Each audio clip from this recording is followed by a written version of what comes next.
Please, somebody, please stop. Her voice was barely a whisper. Her lips were cracked and bleeding. The sun was burning straight down on her like a punishment she hadn't earned, and every car that passed sent another wave of dust and exhaust into her face. She had been lying on that highway shoulder for hours. No phone, no water, no one stopping. Madison Parker was 24 years old, and she was dying in the Arizona desert, and nobody cared. Till one man did, and he was the last man anyone expected. This story moves you. Please subscribe to this channel and follow along until the very end. Drop a comment telling me what city you're watching from. I want to see how far this story travels. The morning had started with a lie.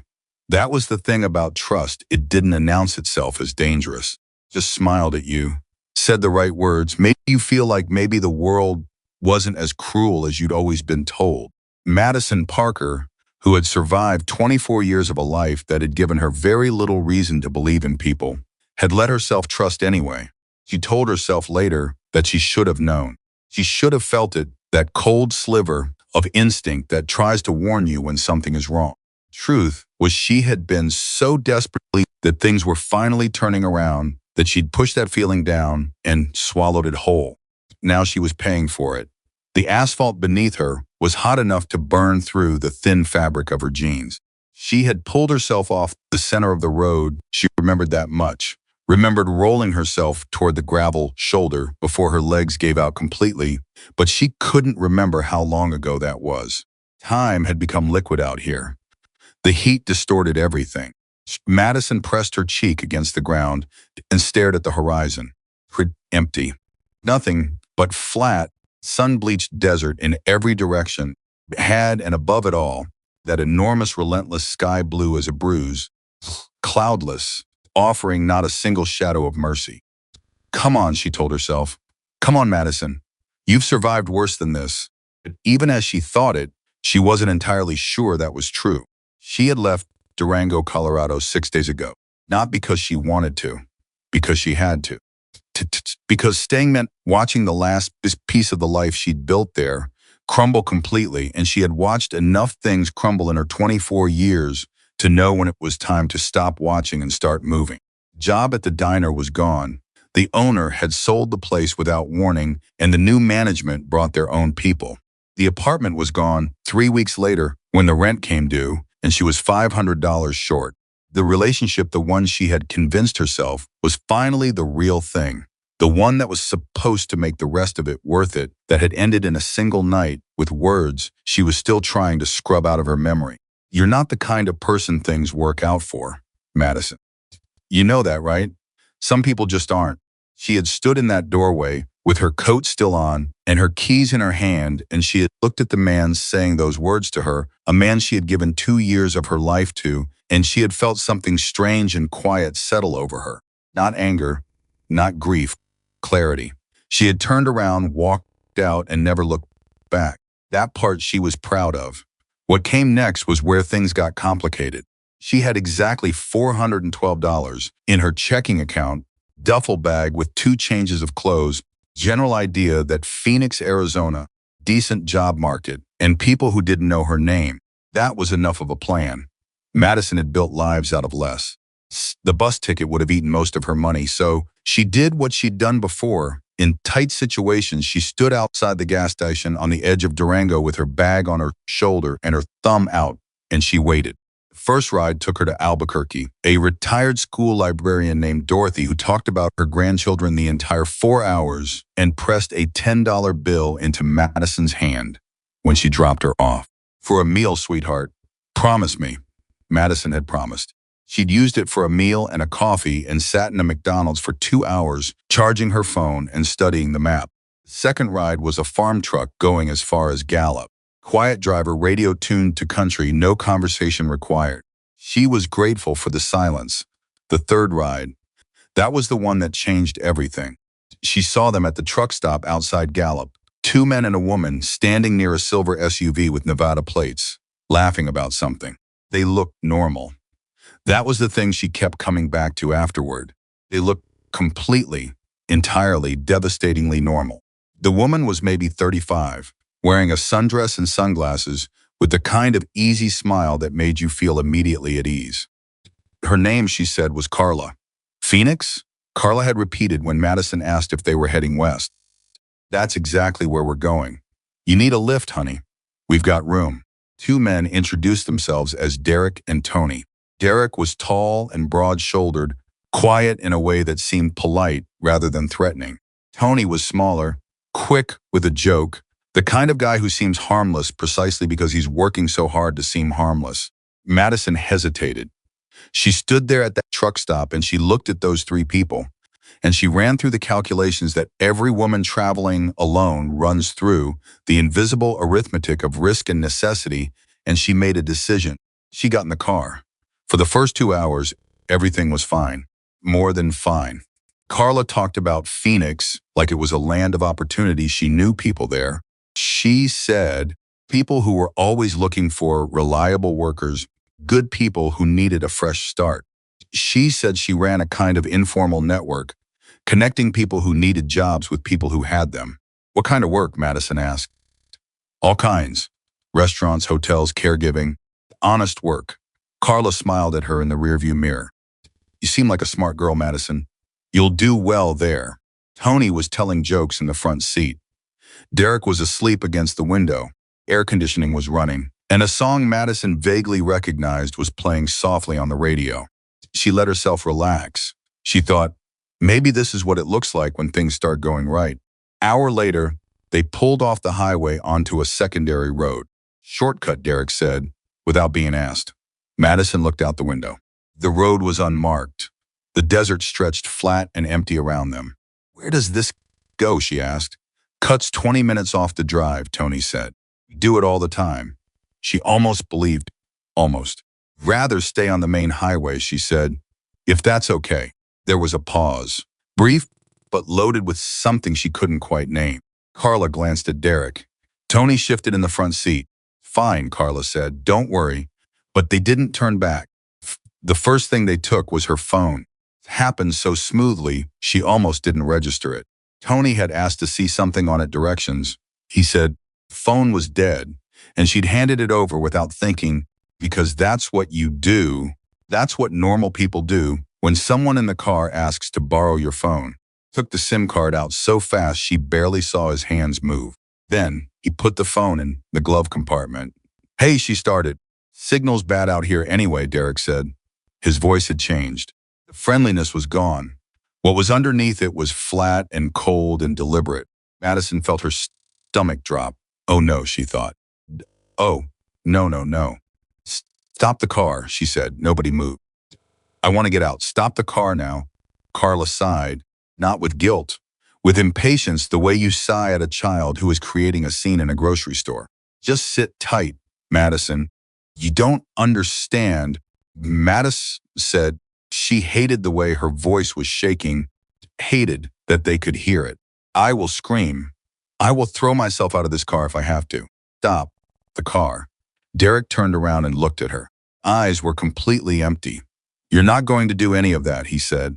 Something about the absolute certainty in his voice, the way he said it like he had said it before, to other people in other cars on other empty roads, made her blood go cold. They stopped the car about 20 minutes later, not because she had convinced them, not because of anything she said or did or threatened, stopped because they had reached wherever they were going, or perhaps because they had gone far enough, and whatever their plan was had reached its logical conclusion. Door opened and Derek reached in, grabbed her duffel bag, and tossed it into the road. Then he looked at her. Out, you can't. Out. Now. She got out. She stood on that dirt road in the middle of the Arizona desert, and she watched the silver SUV make a wide turn and drive away. She watched it until it disappeared around a bend, and the sound of the engine faded completely, and there was nothing left but silence and heat. For a long moment, she just stood there. Then she looked down at the duffel bag in the dirt. They had left it, probably because they'd already gone through it, probably because what little she had wasn't worth taking. Her wallet was gone. Her phone was already gone. Her cash, $412 gone. She had her clothes. She had the shoes on her feet. She had the sunburn already starting on the back of her neck. She had a road going in both directions, with no visible sign of life in either one. Okay, she told herself. Okay, think. She started walking. She walked for what felt like 2 hours before she found the highway. The secondary road fed into a two-lane state highway that wasn't much better, still empty, still surrounded by desert, still shimmering with heat in every direction. But it was paved and it had lane markings, and that felt like progress. Felt like civilization, even if civilization was currently keeping a very large distance. The sun was directly overhead now. She had no way to know the exact temperature, but she'd grown up in Colorado and she'd visited Arizona once before. She knew what that particular quality of heat felt like, the kind that didn't just sit on your skin but pushed down through it, kind that made your thoughts slow and sticky and unreliable. She waved at the first car she saw. It didn't stop. She waved at the second car. It slowed, almost she saw the brake lights flash, and then it kept going. She stood in the middle of the lane for the third car, arms out wide, making herself impossible to miss. Swerved around her and accelerated. That was when the tears started. Not the dramatic gasping kind, the quiet kind. The kind that come when you've been holding yourself together through sheer will, and the will starts running low. She wiped them away with the back of her hand and kept walking, because what else was there to do? She told herself she was not going to die out here. She told herself that over and over, the way you tell yourself things when you're trying to make them true by the force of believing them. You are not going to die out here, Madison. You are not going to die out here. But the ground was getting harder to walk on. Her vision had started doing something strange at the edges, a kind of bright shimmer that she recognized as a bad sign. She was sweating less than she should have been. Her mouth felt like it was full of sand. She sat down on the shoulder of the road just for a minute, just to catch her breath, just for a minute. She woke up and didn't know how long she'd been out. The sun had moved. That was the only measurement she had. It wasn't directly overhead anymore. It had shifted west, which meant time had passed, which meant she had been unconscious in the heat on the side of an Arizona highway alone for an unknowable length of time. She tried to stand, and her legs didn't cooperate. She made it to her knees and stopped there, pressing both palms flat against the hot asphalt to steady herself, breathing carefully through her nose the way she'd read somewhere you were supposed to do when the heat was getting to you. Get up, she told herself. Get up right now. Get up and get to the road and get someone to stop. She got up. She made it to the edge of the lane, and she put her hand up, even though there were no headlights visible in either direction. Even though the road was silent, the desert was silent, and the whole enormous sky was silent. She stood there with her arm raised like she was answering a question. The question was, is anyone out there? Does anyone see me? Does anyone? And then she heard it. It was faint at first, just a vibration in the air. Something her body registered before her ears fully processed it. Mechanical sound, an engine, not a car engine. Something deeper, rougher, with a rhythm that was almost musical. A motorcycle. She turned her head and looked south down the highway. There, on the horizon, coming toward her through the waves of heat rising off the asphalt, was a single headlight. She stepped into the lane. She raised both arms. She planted her feet and she stayed there, in the middle of the road, because this time she was not moving. This time, whoever was coming was going to have to look at her, was going to have to make a choice, was going to have to consciously, deliberately decide to drive around her or to stop. She was done making it easy for people to ignore her. The motorcycle was closer now. She could see the rider big. She registered, broad-shouldered, dark clothing, something on his vest that caught the light. She could hear the engine clearly, feel it vibrating up through the soles of her shoes. She kept her arms up. Please, she thought. Please, please, please. The engine slowed. She almost couldn't believe it. The headlight pulled off to the side of the road. Onto the shoulder, the engine sound dropped to a low rumble and then cut off entirely. In the sudden silence, she became aware of how loud her own heartbeat was. She walked toward the motorcycle. Her legs were shaking badly. She was aware of that, was cataloging it somewhere in the back of her mind as important information, and the shimmer at the edges of her vision was still there, and she was not entirely sure she was walking straight. The rider swung his leg over the bike and stood up. He was big, not just tall. but big in the way that some men are who have spent decades doing physical work, a solidity to him that had nothing to do with youth. 50, maybe older, heavy beard going gray, eyes that caught the light with something sharp in them, not threat. She registered dimly, something else, something she didn't have a word for in that moment. He was wearing a leather vest.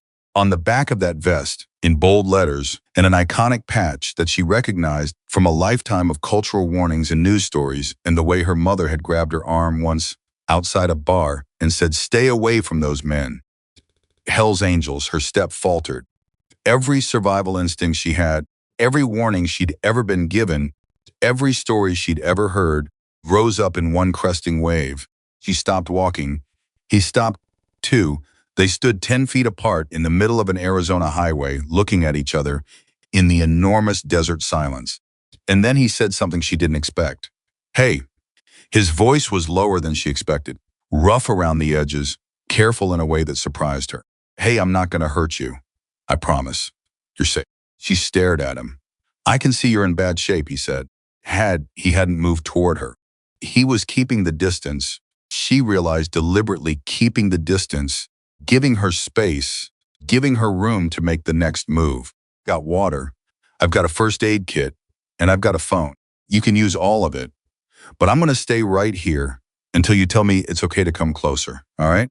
Madison opened her mouth. What came out was not words.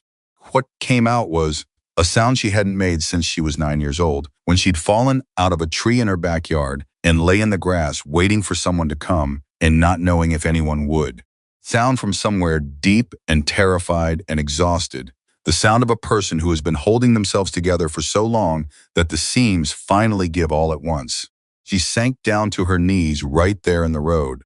And Jack Reynolds, Hell's Angel, dangerous man, kind of person you were supposed to be afraid of, crossed those 10 feet in 3 long strides, knelt down beside her, said with absolute quiet certainty, "Got you. You're okay now. I've got you." She drank an entire water bottle without stopping, crouched beside her, and held it steady and let her drain it. And when it was empty, he reached into the saddlebag on his bike and produced a second one without comment. "Slow down on that one," he said. "Your stomach's going to fight you if you go too fast." She looked at him over the rim of the bottle. This close, she could see more of the lines of his face, the gray in his beard, the way his eyes moved over her with something that was clearly and unmistakably assessment, the way a person looks when they are checking someone for damage. "What happened to you?" he asked. She lowered the bottle. She took a breath. "I got left here," she said. 3 people. Car. They took my money and my phone and they just..." She stopped, swallowed, tried again. "They just drove away." Something moved across Jack's face. His jaw tightened. Said nothing for a moment, just looked at her with those steady eyes. "How long ago?" he asked. "I don't know. Hours. I lost track." She looked at the sky, trying to calculate it. I think I passed out for a while." "Okay." He stood up, reached into his vest pocket, and produced a phone. "I'm going to call 911. They'll send someone out with medical. You've got heat exhaustion at minimum, maybe worse, and you need fluids and somebody to check you over properly." He paused, looking at her. "Is that all right with you? I want to make sure you're okay with everything before I do anything." She found it strange that he kept asking. Strange in a way that made something in her chest loosen slightly. "Yes," she said, "please." He dialed. She listened to him speak to the dispatcher, calm, specific, giving coordinates with the ease of someone who read roads and distances for pleasure, describing her condition with an accuracy that told her he had seen this before, been in situations where this kind of information mattered. When he hung up, he sat down on the ground beside her. Not looming over her, not standing at a distance, just sat down in the dirt on the side of an Arizona highway in the full heat of the afternoon sun, like he had nowhere else to be. 20 minutes, he said. Maybe 30. You'll be okay until then. You don't have to stay, she said. He looked at her like she'd said something in a language he didn't speak. I know I don't have to, he said. I'm going to. She asked his name because the silence was getting to her and she needed something to hold on to. Jack, he said. Jack Reynolds. Madison Parker. He nodded. Where are you trying to get to, Madison Parker? Phoenix. You've got family there? No, I needed somewhere new. Fresh start. She heard how it sounded, heard the desperation underneath the simplicity of it, and she looked away. I know how that sounds. Sounds like someone with guts, Jack said. Nothing wrong with a fresh start. She looked back at him. People who left you here, he said. Did you get any names? They gave me names. I don't know if they were real. She thought back Carla's easy smile, Derek's cold eyes, Tony's jokes. Woman named Carla. 2 men, Derek and Tony, silver SUV, Nevada plates. Don't remember the plate number. Jack was quiet for a moment. Something behind his eyes shifted a recognition she couldn't quite read. What? She asked. Nothing yet, he said. Just don't lose those names. When the people in that ambulance come, you tell them everything you told me. You got a detective's brain, Madison. You kept details. That matters. She almost laughed. There was something absurd about being complimented on her memory while sitting in the dirt with heat exhaustion on the side of a highway, being offered survival advice by a member of the Hells Angels. You're looking at the patch, he said. He said it without any particular emotion, not defensive, not apologetic, just observational. She didn't deny it. It's hard not to. Fair enough. He glanced down at his vest, at the embroidered letters, the iconic colors. I know what people think when they see it. I've known for 30 years. Doesn't change what I do. What do you do? She asked. He looked at her, and for just a moment, something crossed his face that was almost, she would have called it amused if the situation hadn't been so serious. Right now, he said, I'm making sure you don't die in the desert. Before that I was riding. He paused. Ride these roads a lot. Highway 93, 160, the stretches most people don't bother with. My brothers and I, we know these roads. Why? He was quiet for a moment before he answered. Because there are people who use these roads the way those 3 people used it today. Somebody's got to be paying attention. The words landed with a weight she wasn't sure she was ready to process. She looked at him, this big, weathered, gray-bearded man sitting cross-legged in the dirt beside her, close enough to the white line that he'd probably catch a ticket if a cop rolled by. And she tried to reconcile him with every image, every story, every warning she'd ever been handed about what a man like this was. She couldn't do it. The categories didn't fit. You've done this before, she said. Stop for someone. A few times any. He looked at her steadily. More than I'd like, he said, and less than it should take for people to notice what's happening on these roads. She heard the ambulance before she saw it, the distant wail threading through the desert heat, growing steadily louder. She felt something in her body respond to it that was almost physical, a releasing of tension she hadn't known she was holding. Jack stood up and moved to the edge of the road to flag them down. She watched him do it. This man who had stopped when everyone else drove past. This man with the leather vest and the gray beard and the patch that she'd been trained her whole life to see as a warning sign, standing on the shoulder of a highway in the Arizona heat, waving down an ambulance for a stranger he'd found collapsed in the road. When the paramedics reached her, they were brisk and professional. Blood pressure cuff, temperature check, questions about her symptoms, bag of IV fluids that they got going almost immediately. The relief of that, the cool saline moving through her veins, was so immediate and profound she made an involuntary sound. You've got mild heat stroke, the paramedic told her. You were lucky someone found you. She looked past him to where Jack was standing a few feet away, talking to a police officer who had arrived with the ambulance. He was calm, measured, answering questions without apparent defensiveness.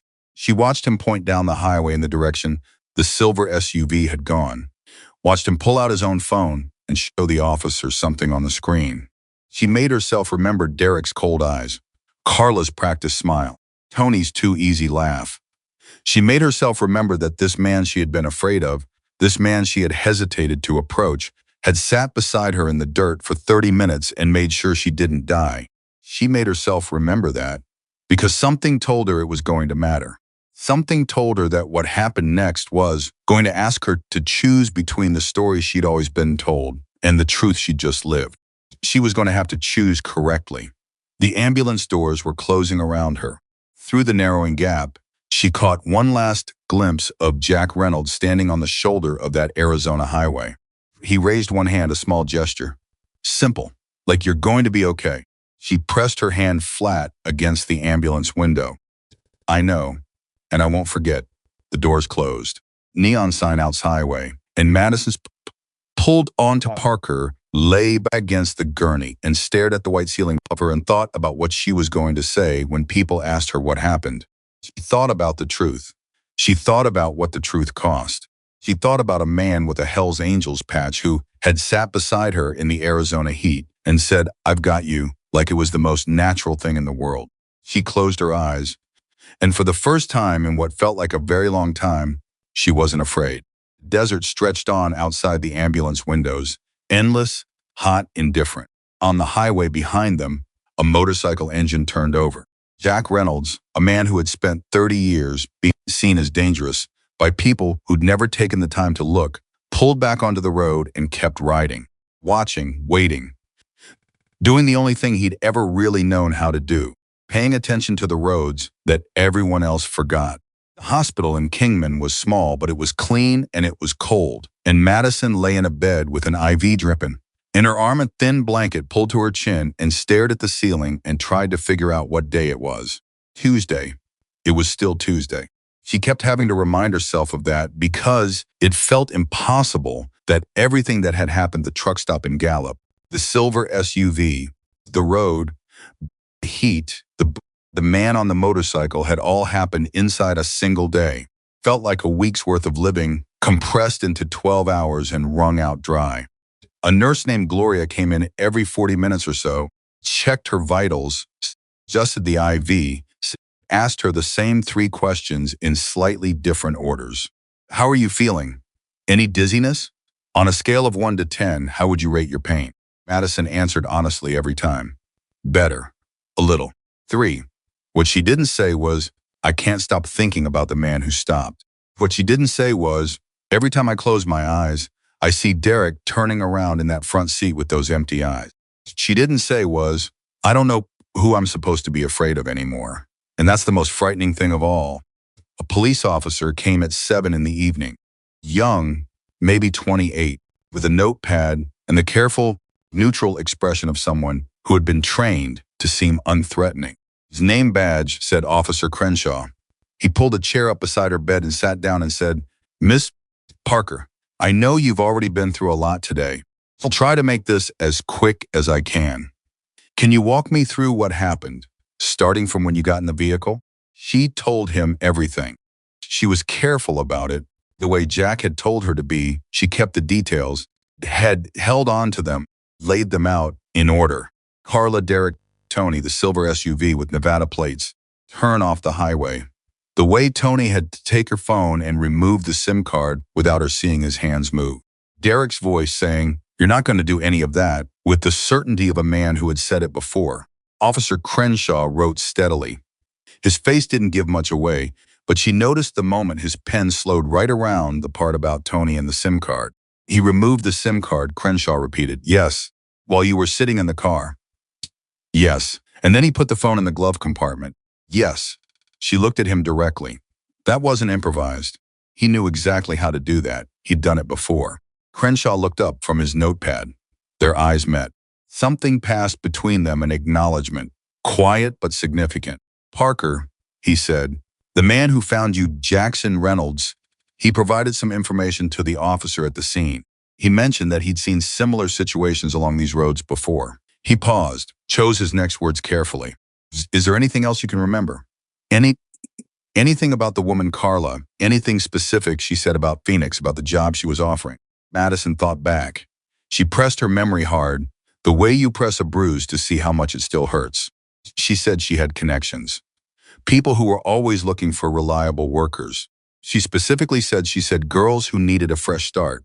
She stopped. She said girls, not people, not workers, girls. Crenshaw's pen went very still. Think about it at the time, Madison said. Her voice had gone flat with something that wasn't quite anger and wasn't quite fear, something harder and colder than either. I think I was supposed to not think about it. You're thinking about it now, Crenshaw said quietly. Yeah, she said. I am. He stayed another 20 minutes, asking follow-up questions, taking a description of their appearances, Their voices. It's the exact section of highway where they'd turned off. When he stood to leave, he hesitated at the door. Miss Parker, the man who found you, Reynolds, he's outside. Been since they brought you in. He seemed to be deciding something. I thought you should know. He didn't ask me to tell you. He hasn't asked for anything. He's just out there. She stared at him. He's been waiting this whole time? 3 hours, Crenshaw said. Give or take. He left. That Madison lay in the dark for a long time after that. 3 hours. Jack Reynolds, a man who didn't know her name 4 hours ago, had been sitting in a hospital waiting room for 3 hours without asking for anything or announcing himself or sending word through the nurse. Just waiting. She pressed the call button. When Gloria appeared in the doorway, Madison said, "The man in the waiting room. Can you ask him to come in?" Gloria looked at her with an expression that was professionally neutral but carried within it the clear undercurrent of a question she was choosing not to ask out loud. "Please," Madison added. 2 minutes later, Jack Reynolds appeared in the doorway of her hospital room. He'd taken his vest off. She didn't know why that small detail registered so strongly, but it did. He was just a big, gray-bearded man in a plain dark t-shirt. He looked at her from the doorway with those careful eyes and said, "You don't have to talk to me. Just wanted to know you were all right." "Come in," she said. "Please." He came in. He pulled the same chair Officer Crenshaw had used and sat down, and he did that thing again. That thing she'd noticed on the highway where he waited. Just waited without filling the silence with noise, without reaching for her or demanding anything from her. Just sat there and made himself available and let her set the terms. "You've been out there for 3 hours, she said. He shrugged once, a minimal movement, like he was trying to make it smaller than it was. Didn't have anywhere pressing to be. "That's not why you stayed." He looked at her. "No," he said. "It's not." "Why then?" Pause. He leaned forward slightly, elbows on his knees, looking at his hands. When he looked up again, his expression was direct in a way that she was starting to recognize as simply the way he was no performance in it, no management of impression. "Because I found you on that road," he said, "and I'm not the kind of person who finds someone on the road and then drives away and stops thinking about them. That's just who I am." The simplicity of it hit her somewhere unexpected. She had to look away for a moment. "The officer told me you gave information at the scene," she said. "You'd seen similar situations before." Jack's expression shifted. Something tightened behind his eyes. "Yeah, how many times?" He was quiet long enough that she thought he might not answer. Then, "In the last 3 years riding these routes, 4 times I've stopped for someone who was dropped on the highway. 2 women, 1 man, 1 kid 17 years old. Can you believe that? Those are just the 4 I personally found." He paused. "There have been others. Other riders from my chapter. We talked to each other." "And the police?" she said. "You told them?" "Every time." He said it flatly, without bitterness, which somehow made it worse. 3 of the 4 times the case went nowhere. The first woman, they told her it was a domestic dispute. She'd probably gotten in a fight with her boyfriend. A beat. She didn't have a boyfriend. Madison felt something cold move through her. The second woman, they ran her record. She had 2 misdemeanors from 6 years back. Somehow that became the focus of the conversation. His voice was steady, but she could hear what was underneath the steadiness. 17-year-old kid, they believed. They actually moved on that one. By the time they started looking, those people were 3 states away. "Me?" she asked. "Do you think they'll move on it this time?" He looked at her for a long moment. "Officer Crenshaw took you seriously tonight. I think what you remembered about Carla saying, 'Girls, that's the kind of detail that changes a conversation.'" He paused. "I also think it matters who's saying it. The implication was there, clear and unhidden. Matters that you're not someone they can dismiss." She heard it without needing him to spell it out. It made her feel 2 contradictory things, simultaneously grateful and furious, relieved and ashamed of the relief.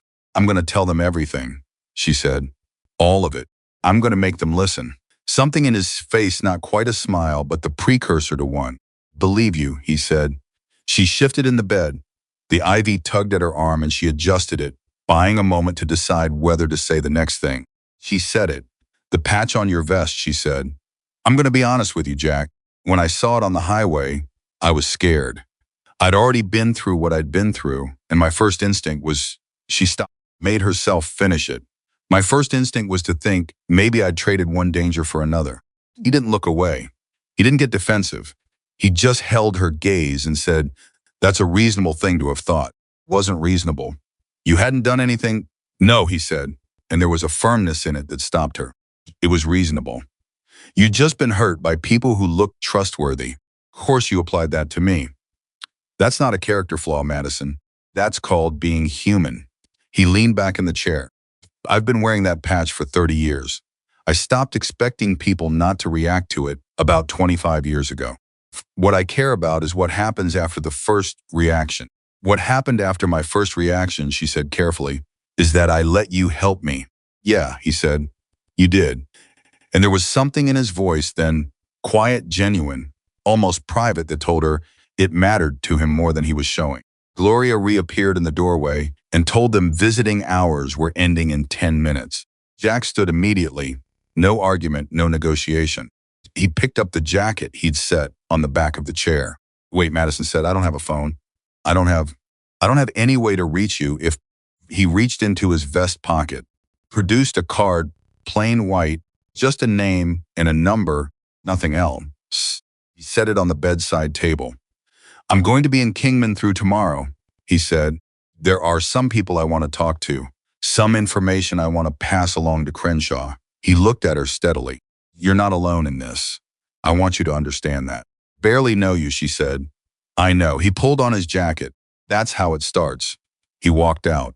Madison picked up the card, looked at the number, set it back on the table, and stared at the ceiling and listened to the IV drip and tried to organize the inside of her mind, which felt like a room that had been turned upside down and shaken and hadn't been set right again yet. She thought about Carla saying girls. She thought about Derek's empty eyes. She thought about Jack sitting in a waiting room for 3 hours without asking for anything. She thought about the 17-year-old kid, and she thought, there are more people on those roads right now tonight, on roads like the one I was on. She thought that, and it sat in her chest like a stone, and she did not sleep for a very long time.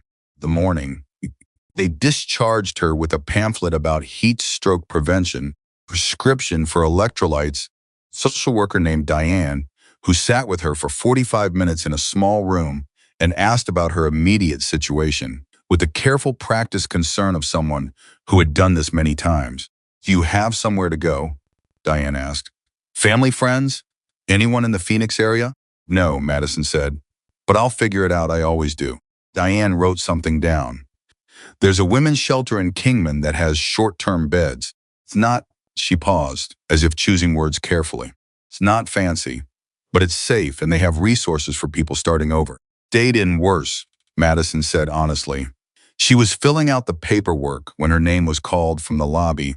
See, but the sign outside had. And she looked up to find Jack Reynolds standing at the front desk with a takeout bag and a coffee cup, and the look of a man who had done a great deal in the time she'd been sleeping. She crossed the lobby toward him. "You stayed," she said. "Told you I would." He held out the coffee. "It's from the place down the street. I don't know how you take it, so I got black and a handful of everything on the condiment station." She took it. She looked at him. "You said there were people you wanted to talk to. Talk to them." And he glanced around the lobby, not nervously, but with the assessing, automatic scan of someone who always knew where the exits were. "Let's walk," he said. They walked out into the morning air, still warm, already building toward the day's heat, but nothing like what yesterday had been. Madison wrapped both hands around the coffee cup and fell into step beside him, and she noticed that he matched his pace to hers without seeming to think about it. "I made some calls last night," Jack said, "to some of my brothers who ride the western routes, to a woman named Renata who works with an organization out of Phoenix. She tracks missing persons cases in the Southwest, mostly women and kids, mostly cases that don't get enough attention." He paused. "The names you gave me, Carla, Derek, Tony, Renata," knew the names. Madison stopped walking. "Not those exact names," he said, turning to look at her. "The pattern: silver SUV, Nevada plates, 2 men and a woman, targeting solo travelers at truck stops. Kingman PD had a report from 8 months ago, woman named Jessie Alvarez, 22 years old, left in the desert outside Wickiup. She made it to the road, got picked up, filed a report. He stopped, held her eyes. The case was closed 6 weeks later. Insufficient evidence. Madison felt the coffee cup growing hot in her hands. She was targeting women who needed a ride, she said. That's Carla was doing the selecting. She was the one who approached me. The men stayed in the background until you were in the car, Jack said. Yeah, that's how it reads. How many times, Madison asked. How many times have they done this?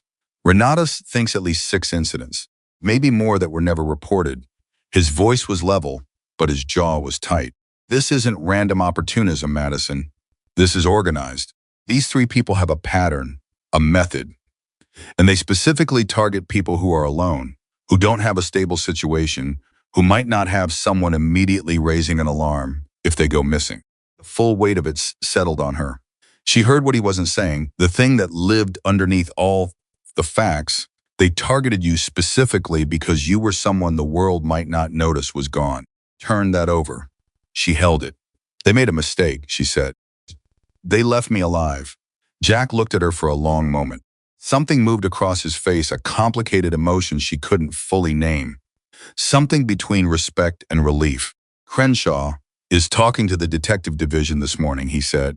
Renata is sending her documentation of the other incidents.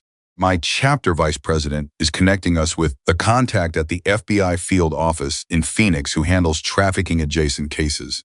He said it straightforwardly, like it was a routine series of phone calls, like this was simply what one did after finding a woman dying in the desert. Your chapter, she said carefully. The Hells Angels. You all do this? The watching the roads? The tracking of incidents? Not officially, he said. It's not a club program, if that's what you're asking. It's just some of us, the ones who ride the remote routes, we talk to each other. We notice things. We've been noticing things for years. He looked out across the parking lot, something distant in his eyes for a moment. Nobody asked us to. Nobody's thanking us for it. We see what's out there and we can't unsee it. She stared at him. You could have kept riding yesterday. When you saw me, you were under absolutely no obligations. I know, so why do you do it? Really, She searched for the right words. Not the simple answer, the real one.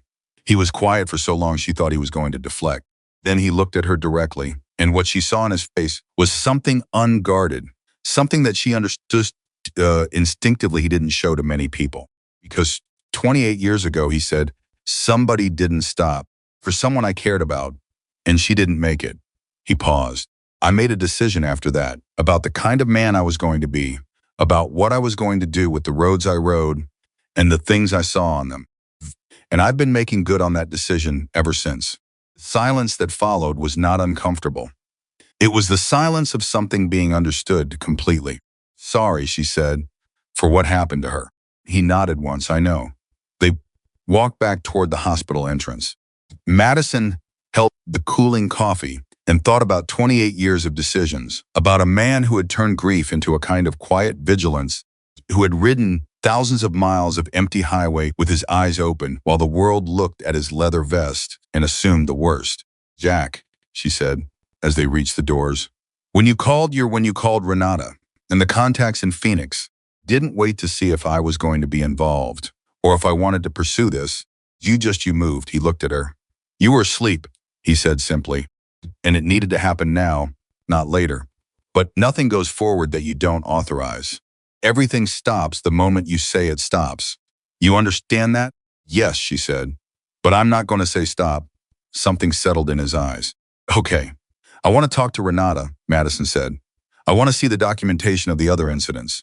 I want to look the detective in the face when we give them the information, because I've learned in the last 12 hours that it makes a difference who's in the room. She stopped, looked at him squarely. And I need you to keep doing what you've been doing. The contacts, the connections, whatever information your brothers have collected on these routes. Will you? You didn't have to ask, he said. I know, she said. I'm asking anyway. I want us to be doing this together, not you doing it for me. There's a difference. He studied her for a moment. Then he said, you know what I thought when I found you on that road? What? I thought this one's going to be fine. Soon as she gets water in her. A pause. I was right. She laughed.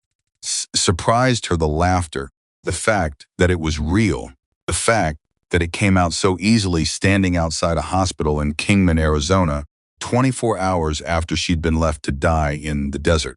Felt like proof of something, though she couldn't have said exactly what. Inside the hospital, Diane, the social worker, reappeared with a paper bag that contained toiletries, change of clothes in approximately the right size, a prepaid phone with 30 days of service already loaded. From the Emergency Assistance Fund, Diane said, with the manner of someone who had personally wrestled the money out of a budget and was not making a big deal about it. Madison took the bag with both hands. Thank you. The shelter contact is in there on a card. They're expecting you whenever you're ready. Diane glanced at Jack with a look that was assessing rather than hostile, and then back at Madison. Is there anything else you need right now? Madison looked at the bag. She looked at Jack.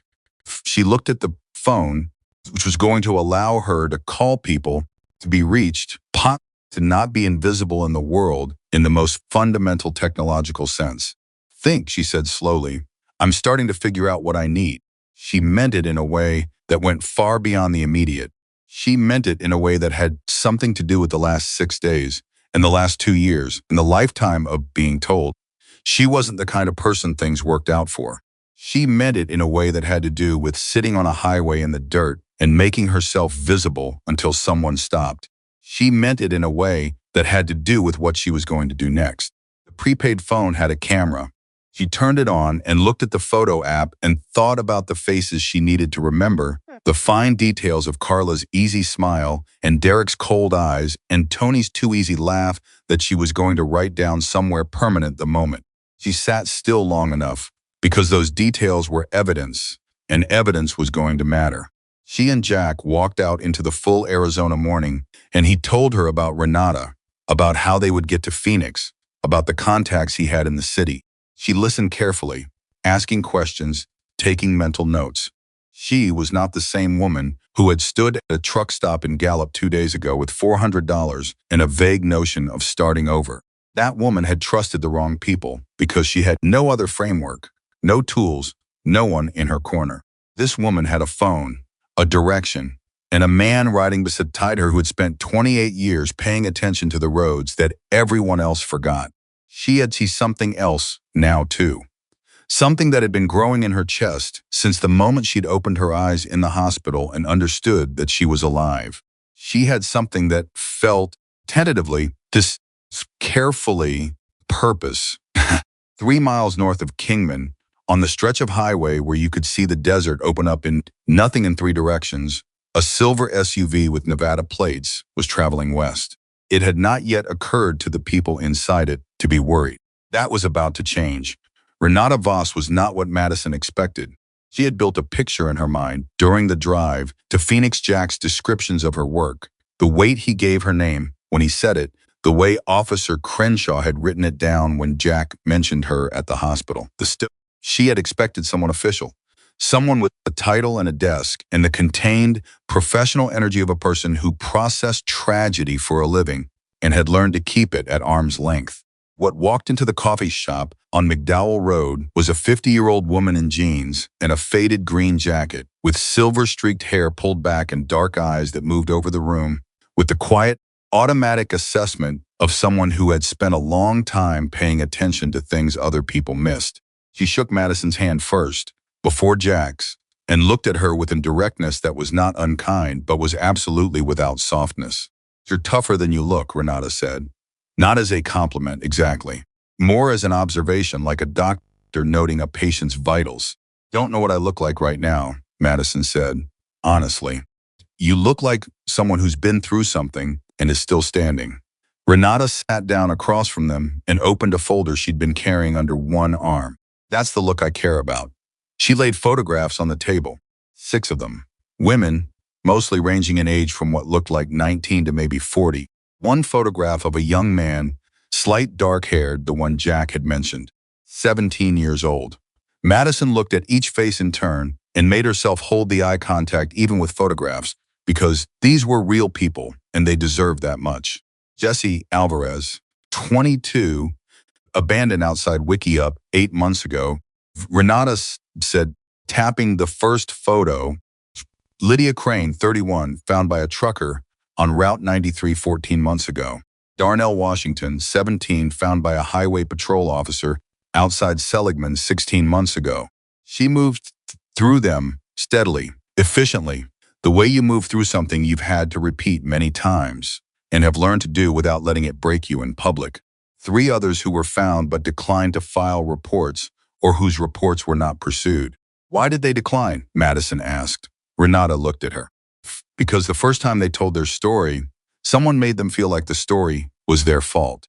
That was enough. The table went quiet. Jack had both hands wrapped around his coffee cup. He was looking at the photographs with an expression that Madison was starting to be able to read, the tightness around his eyes, the slight forward lean, the way his jaw set. It was the expression of a man who had known about these photographs for a long time and had not been able to do enough about them and carried that knowledge the way you carry something heavy that you've made. Peace with putting down, but haven't been able to yet. 3 of them, Madison said. Carla, Derek, Tony. Recognize the pattern from my description. Immediately, Renata said, 2 men and a woman. Woman does the approach, friendly, relatable, the kind of person you don't feel threatened by. Target travelers who are alone, who have limited resources, who are heading somewhere new. They offer a ride, they establish trust, and then somewhere between point A and point B, everything changes. She folded her hands on the table. The woman is key. She's not incidental to the operation. She's the mechanism. Without her, the 2 men couldn't get close enough. She was good at it, Madison said quietly. She was really good at it. She said exactly the right things. She made me feel seen. She stopped.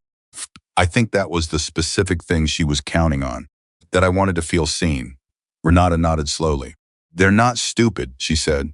Whatever else they are, they're not stupid. They study people. They know what travelers at truck stops are usually running from or running toward, and they say the things that land. A pause, but they've also gotten comfortable. 6 incidents on a relatively contained geography. Same method, same vehicle type, same general hunting ground. That level of repetition means they feel safe. They left me thinking I'd disappear, Madison said. The word came out sharper than she intended. They didn't think anyone would look. No, Renata said. They didn't. They were wrong. Renata looked at her for a moment. Then she looked at Jack. Something passed between them, a quick mutual acknowledgement, the kind of look that contained a long history of working toward the same thing from different angles. Detective Salinas is meeting us at 2 o'clock, Renata said, closing the folder. She's been following this case pattern for 7 months. She has more than Crenshaw does, more than either of you know yet. She picked up her coffee cup. She has something else. What? Jack said. Renata set the cup down. The Nevada plates Madison described. A partial match came up in a traffic camera database 2 weeks ago, 40 miles east of Flagstaff. The camera caught what Salinas thinks it caught. We may have a full plate and a direction. Madison gripped the edge of the table without meaning to. They might still be in Arizona. They might be, Renata said. Or they were. 2 weeks is a window, not a certainty. She stood, gathering the folder back under her arm. But it's the closest anyone has gotten to them in 16 months. That's because of what you remembered, Madison said. The SIM card detail, the exact phrasing Carla used. Pacific Road where they turned off. She paused at the edge of the table. You gave us things the other reports didn't have. She walked away to make a phone call. Madison sat with that. She turned it over carefully, not wanting to make too much of it, not wanting to let hope get ahead of the facts. But it was there, the small, stubborn knowledge that she had remembered what she was supposed to remember. She had kept the details the way Jack told her to, that it had mattered. Cannot. You okay? Jack asked. I'm angry, she said. That the right thing to feel? It's a real thing to feel, he said. That's better than right. I keep thinking about Lydia Crane, she said.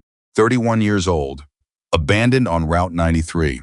And someone somewhere decided her story wasn't worth pursuing, and she went back to wherever she came from, and those 3 people just kept going, just kept driving on these roads and doing this to people. Her voice was steady, but barely. How many times does something have to happen before it's a pattern that anyone pays attention to? Jack was quiet for a moment. That's the question that keeps me on the road, he said. Detective Maria Salinas was 38, with the efficient posture of someone who had learned that taking up confidently was not optional in her line of work. She shook Madison's hand and held eye contact slightly longer than was strictly necessary, the way people do when they want you to feel that they are seeing you specifically, not a category of person or a type of case. Parker, she said, I've read the Kingman report. I want to hear it from you directly if you're willing. I'm willing, Madison said. They sat in Salinas's office, which was stacked with files and had a whiteboard on the far wall covered in photographs and strings of information that Madison made herself not look at too closely because she wasn't ready yet for the full scope of what was on it. She told the story again. Third time now to Crenshaw, to Jack in pieces, to Renata over coffee, now to Salinas with a recorder on the desk and a legal pad in front of her. Each time she told it, she noticed something different. Each time, some detail that had been blurry sharpened slightly, like a photograph developing in slow motion. Specific route number of the secondary road. The way Carla's sunglasses had sat pushed up on her head for the first half of the drive, and then she'd put them on and left them on right around the time they turned off the main highway. The fact that Derek hadn't been asleep in the back seat when she first got in, she'd thought he was asleep, but she realized now he'd been watching her in the reflection of his window. She said that last part. Salinas's pen stopped moving. He was watching you from when you got in, Salinas said. Yes, I thought he was asleep. His eyes were mostly closed. There was a moment when I caught something in the reflection of his window, and I told myself I was imagining it. She paused. I wasn't imagining it, no, Salinas agreed. He was assessing whether you had anyone tracking your location, whether you'd texted anyone, whether you had a check-in system. She said it the way a mechanic describes the function of an engine part. Completely, terribly matter of fact. They were organized, Madison said. This wasn't opportunism, no. It wasn't. Salinas set her pen down. She looked at Madison carefully. I want to show you something. I need you to understand that what I'm about to share is part of an active investigation. And some of it's difficult. A pause. Are you prepared for that? Madison looked at Jack, who was sitting to her left. Steve watching her. Not Salinas. Just watching her, steady and present, the way he'd been on the highway shoulder the day before, giving her the space to make the call. Yes, she said, show me. Salinas turned the legal pad around. On it, she had written 3 names, real names, full names, nothing like Carla or Derek or Tony. Marlene Vogel, 41, Salinas said. Carl Dunning, 47. Anthony Pritchard, 39. Madison stared at the names. How long have you known? She asked. We've had solid suspicion of their identities for 4 months. We've had their actual names for 6 weeks. Salinas's voice was even. What we have not had is a victim who could place all 3 of them in the same vehicle on a specific road at a specific time with the specific actions and the specific language you've described. She met Madison's eyes. We've been building a case, Ms. Parker. And what you brought us 2 days ago from the side of that highway is the piece we needed to move it forward. The room was very quiet. Jack exhaled slowly beside her, as it wasn't quite a breath of relief. It was more complex than that. Something like the sound a person makes when they've been holding tension in their body for a very long time, and some of it releases, but not all, because it isn't over yet. Traffic camera, Madison said. Renata said, we have a full plate match, Salinas said. 14 days ago, the SUV was captured on a camera outside Flagstaff.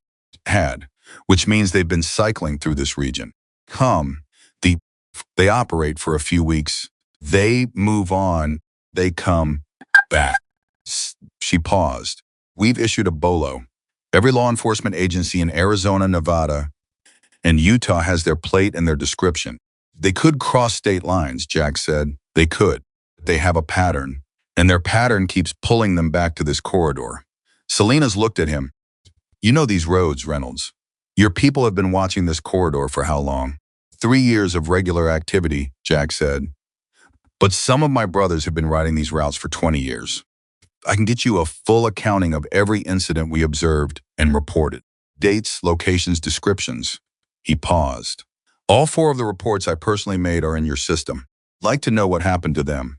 The question landed in the room with a specific gravity. Salinas held his gaze. 2 were reviewed and filed pending additional evidence. 1 was logged under a different category.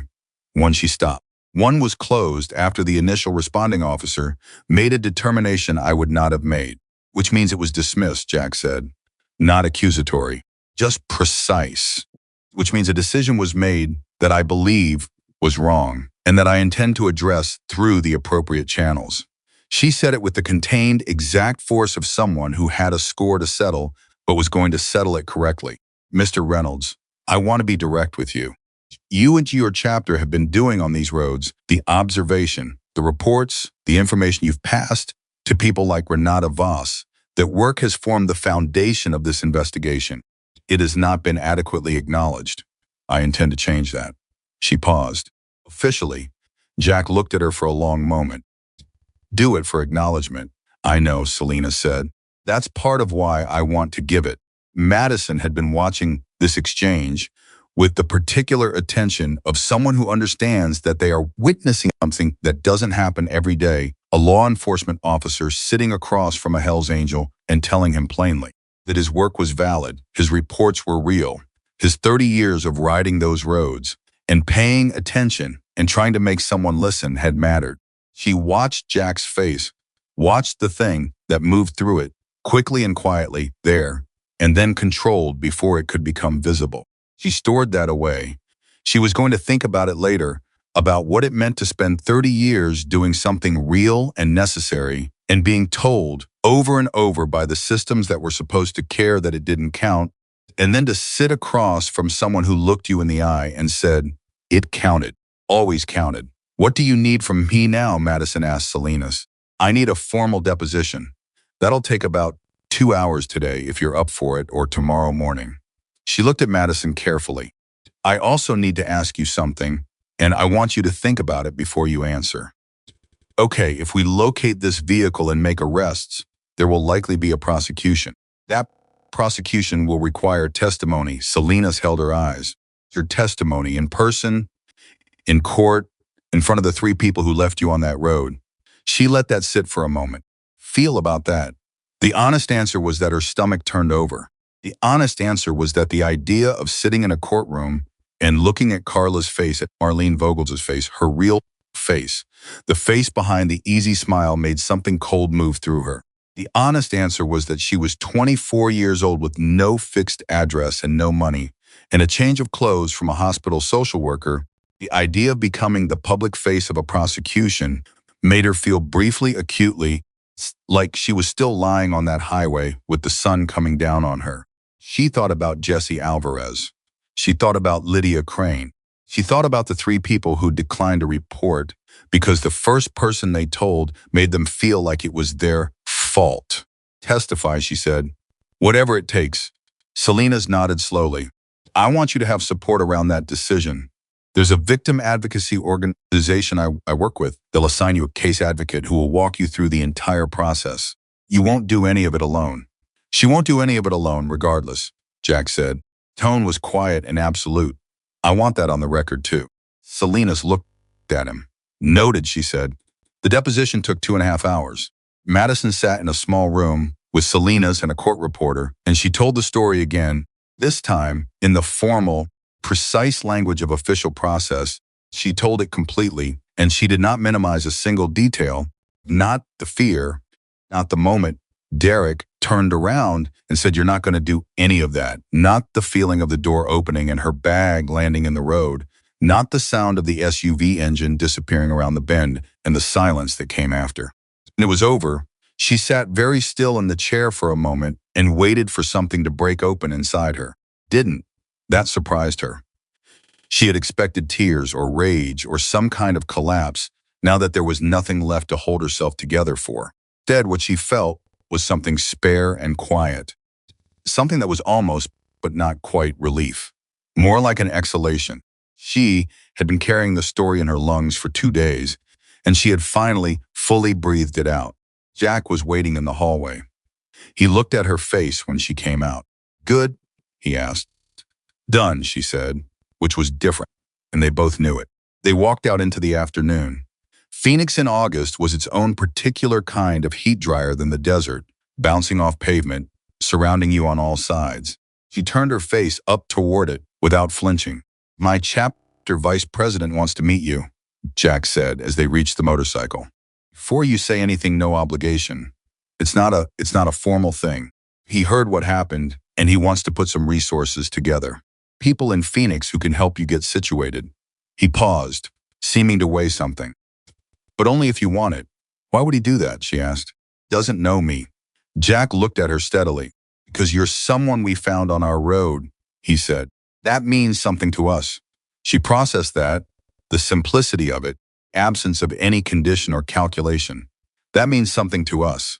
Not what can we get from this. Not this is useful for our reputation. Just you were on our road, and that means something." "Okay," she said. "I'll meet him." They were 40 minutes from the chapter meeting location when Jack's phone rang. He answered it through the Bluetooth in his helmet, and she heard the one-sided conversation from the back of the bike, terse quick, the monosyllables of someone receiving information they've been waiting for. When he ended the call, he pulled to the shoulder and stopped. She got off the bike. She looked at him. His face was doing something complicated. "That was Renata," he said. "What happened?" "Highway Patrol picked up a silver SUV with Nevada plates 40 minutes ago on I-40 westbound outside Williams." He paused. All three of them were in the vehicle. Madison's breath left her body. "They stopped them," she said. "Traffic stop, expired registration routine pull." When the officer ran the plate, the bolo came up. "Selena's is already on her way." He looked at her steadily, watching her face. "They have them, Madison. They have all three of them." She put both hands over her mouth. She stood on the side of a Phoenix street in the full August heat, and she pressed her hands against her face, and she breathed through them, slowly, in and out, because her legs were not entirely stable, and the world had a slightly ringing quality to it. Jack got off the bike. He stood beside her without touching her, without saying anything, just there, the same way he'd been on the highway, the same way he'd been in the hospital room, the same presence, the same steadiness, the same basic refusal to go anywhere. "It's not over," she said when she could speak. "Court, testimony, the whole process." "No," he agreed, "it's not over, but they're stopped. Right now, tonight, they're stopped. They can't get on another highway and do this to somebody else." "Right now, tonight," he said, "no, they can't." She lowered her hands. She looked at him. His face was still doing that complicated thing, the thing she'd seen in Selena's office when the detective acknowledged his work, the thing that moved through quickly and then was controlled. This time it was bigger. This time the control was harder. "How long have you been trying to get to this point?" she asked. "To this specific point." Three of them stopped on a real bolo, with a real case built around them. He looked away down the street. "A long time," he said. "Since before me." "Since before you, since the 4 reports you filed," she said. "Since the 17-year-old kid. Since the woman they called a domestic dispute." He didn't answer, which was its own answer. She thought about 28 years. She thought about the grief that had put him on these roads. She thought about every time he'd called something in and watched it get filed in a drawer. She thought about him stopping anyway, riding anyway, watching anyway, believing against a great deal of evidence that eventually someone would listen, that eventually the reports would add up to something, that eventually the right person would be in the right place at the right time. She thought about how close it had come to not being her. Different the calculation would have been if the dehydration had been a little worse, if she'd passed out a little sooner, if Jack had been 10 minutes later on that highway. She thought about all of that, and she did something she hadn't done in a very long time. She reached out and put her arms around a person, not because she needed comforting, and not because she was falling apart, because she was trying to say something that words weren't sufficient for, something about gratitude and recognition and the particular weight of knowing that another human being had spent decades doing something hard and invisible and real, and that it had mattered, and that she knew it, and that she was going to make sure other people knew it too. Jack Reynolds went absolutely still for a moment, the way people go still when they're surprised by something they didn't expect to want. Then he put one hand on her shoulder briefly, carefully, said nothing at all, which was exactly right. Salinas called 40 minutes later. All three had been taken into custody. Marlene Vogel had asked for a lawyer immediately. Carl Dunning had said nothing. Anthony Pritchard had, according to the arresting officer, started crying before they finished reading him his rights. Pritchard is going to talk, Selena said. She didn't say it with satisfaction exactly. With certainty. When they talk about everything. When they talk about everything, we find out what we don't know yet. A pause, which I suspect is more than we want it to be, but less than they think they can hide. How many? Madison asked. She meant how many people? How many names? How many desert roads? How many truck stops? How many women who'd done the invisible arithmetic and made the wrong calculation? Don't know yet, Selena said, but I'm going to find out.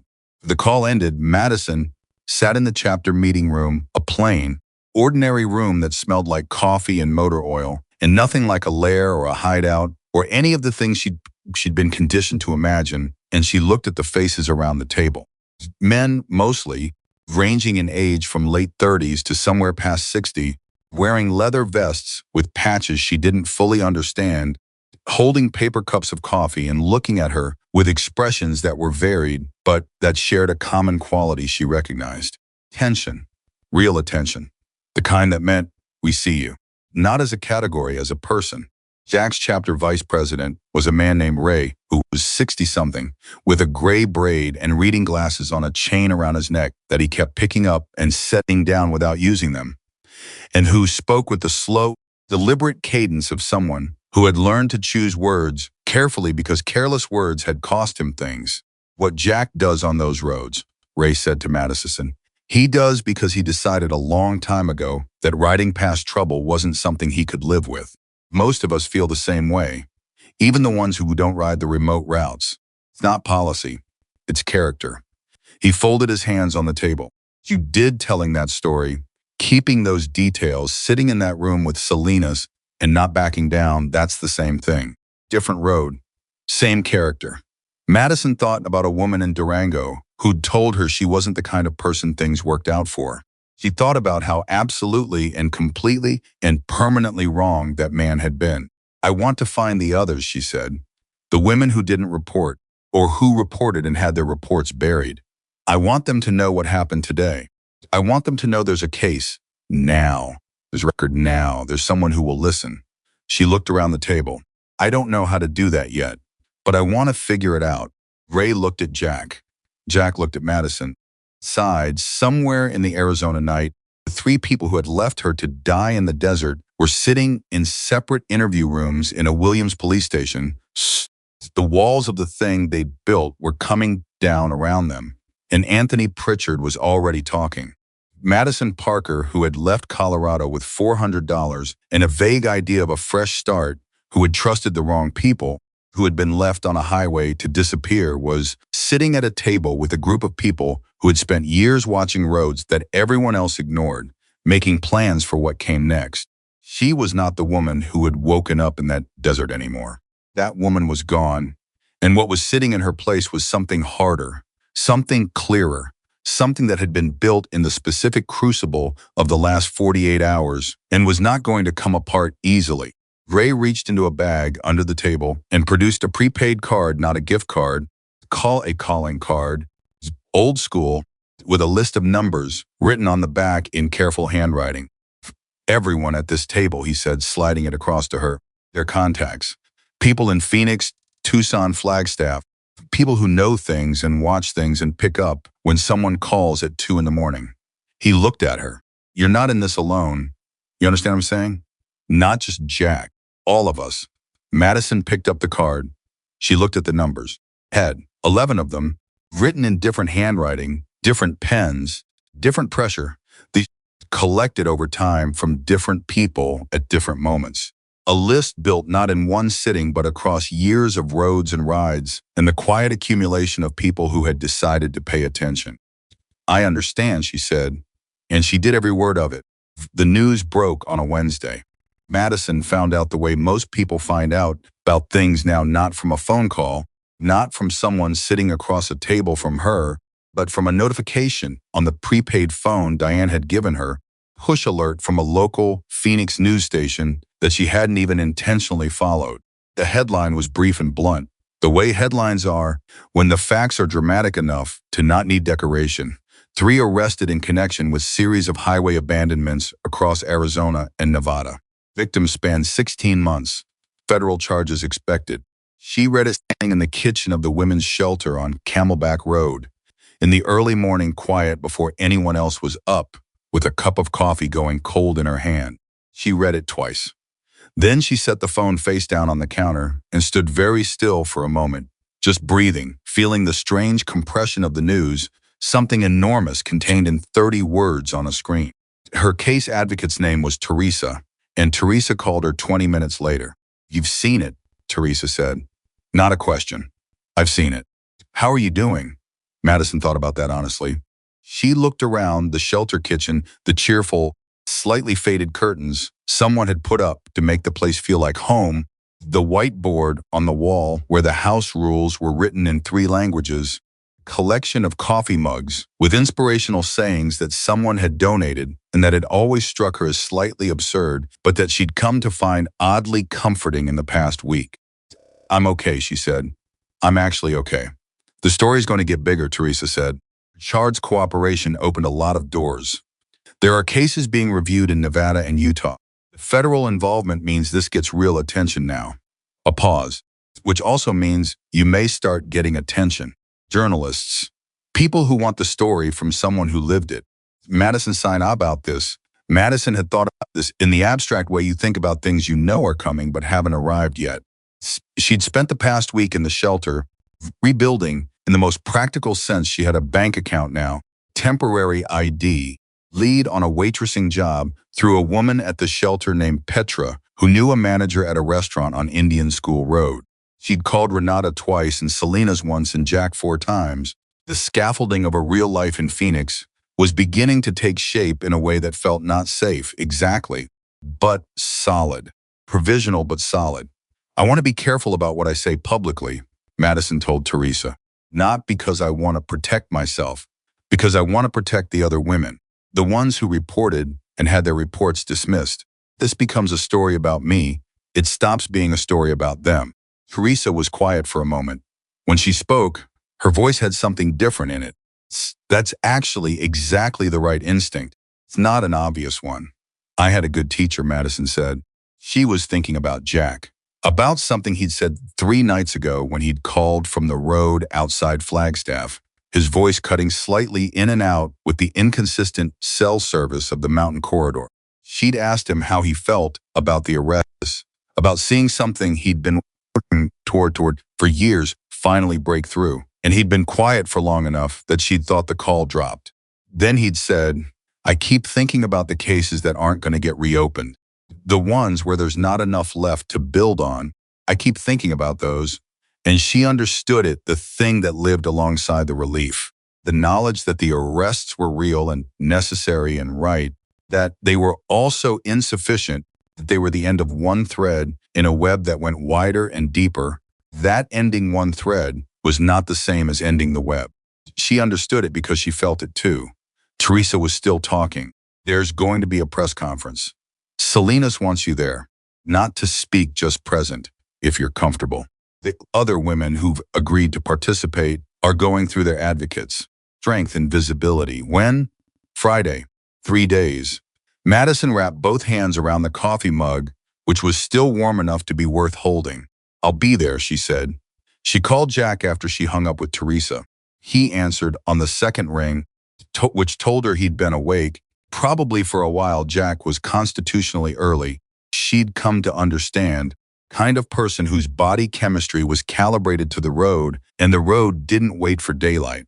"Saw the news," he said. "Yes, how are you?" The pause he gave that question, the small, surprised pause of a man who wasn't asked that often, had become familiar to her in the past week. "Called Ray last night," he said, "and 2 of my brothers who'd filed reports back when this was going nowhere. I wanted them to hear it from me before they read it online." Another pause. "One of them cried. He won't want me to tell anyone that. Madison sat down at the kitchen table. You can tell me. Jack said. I know I can. He cleared his throat. How are you holding up?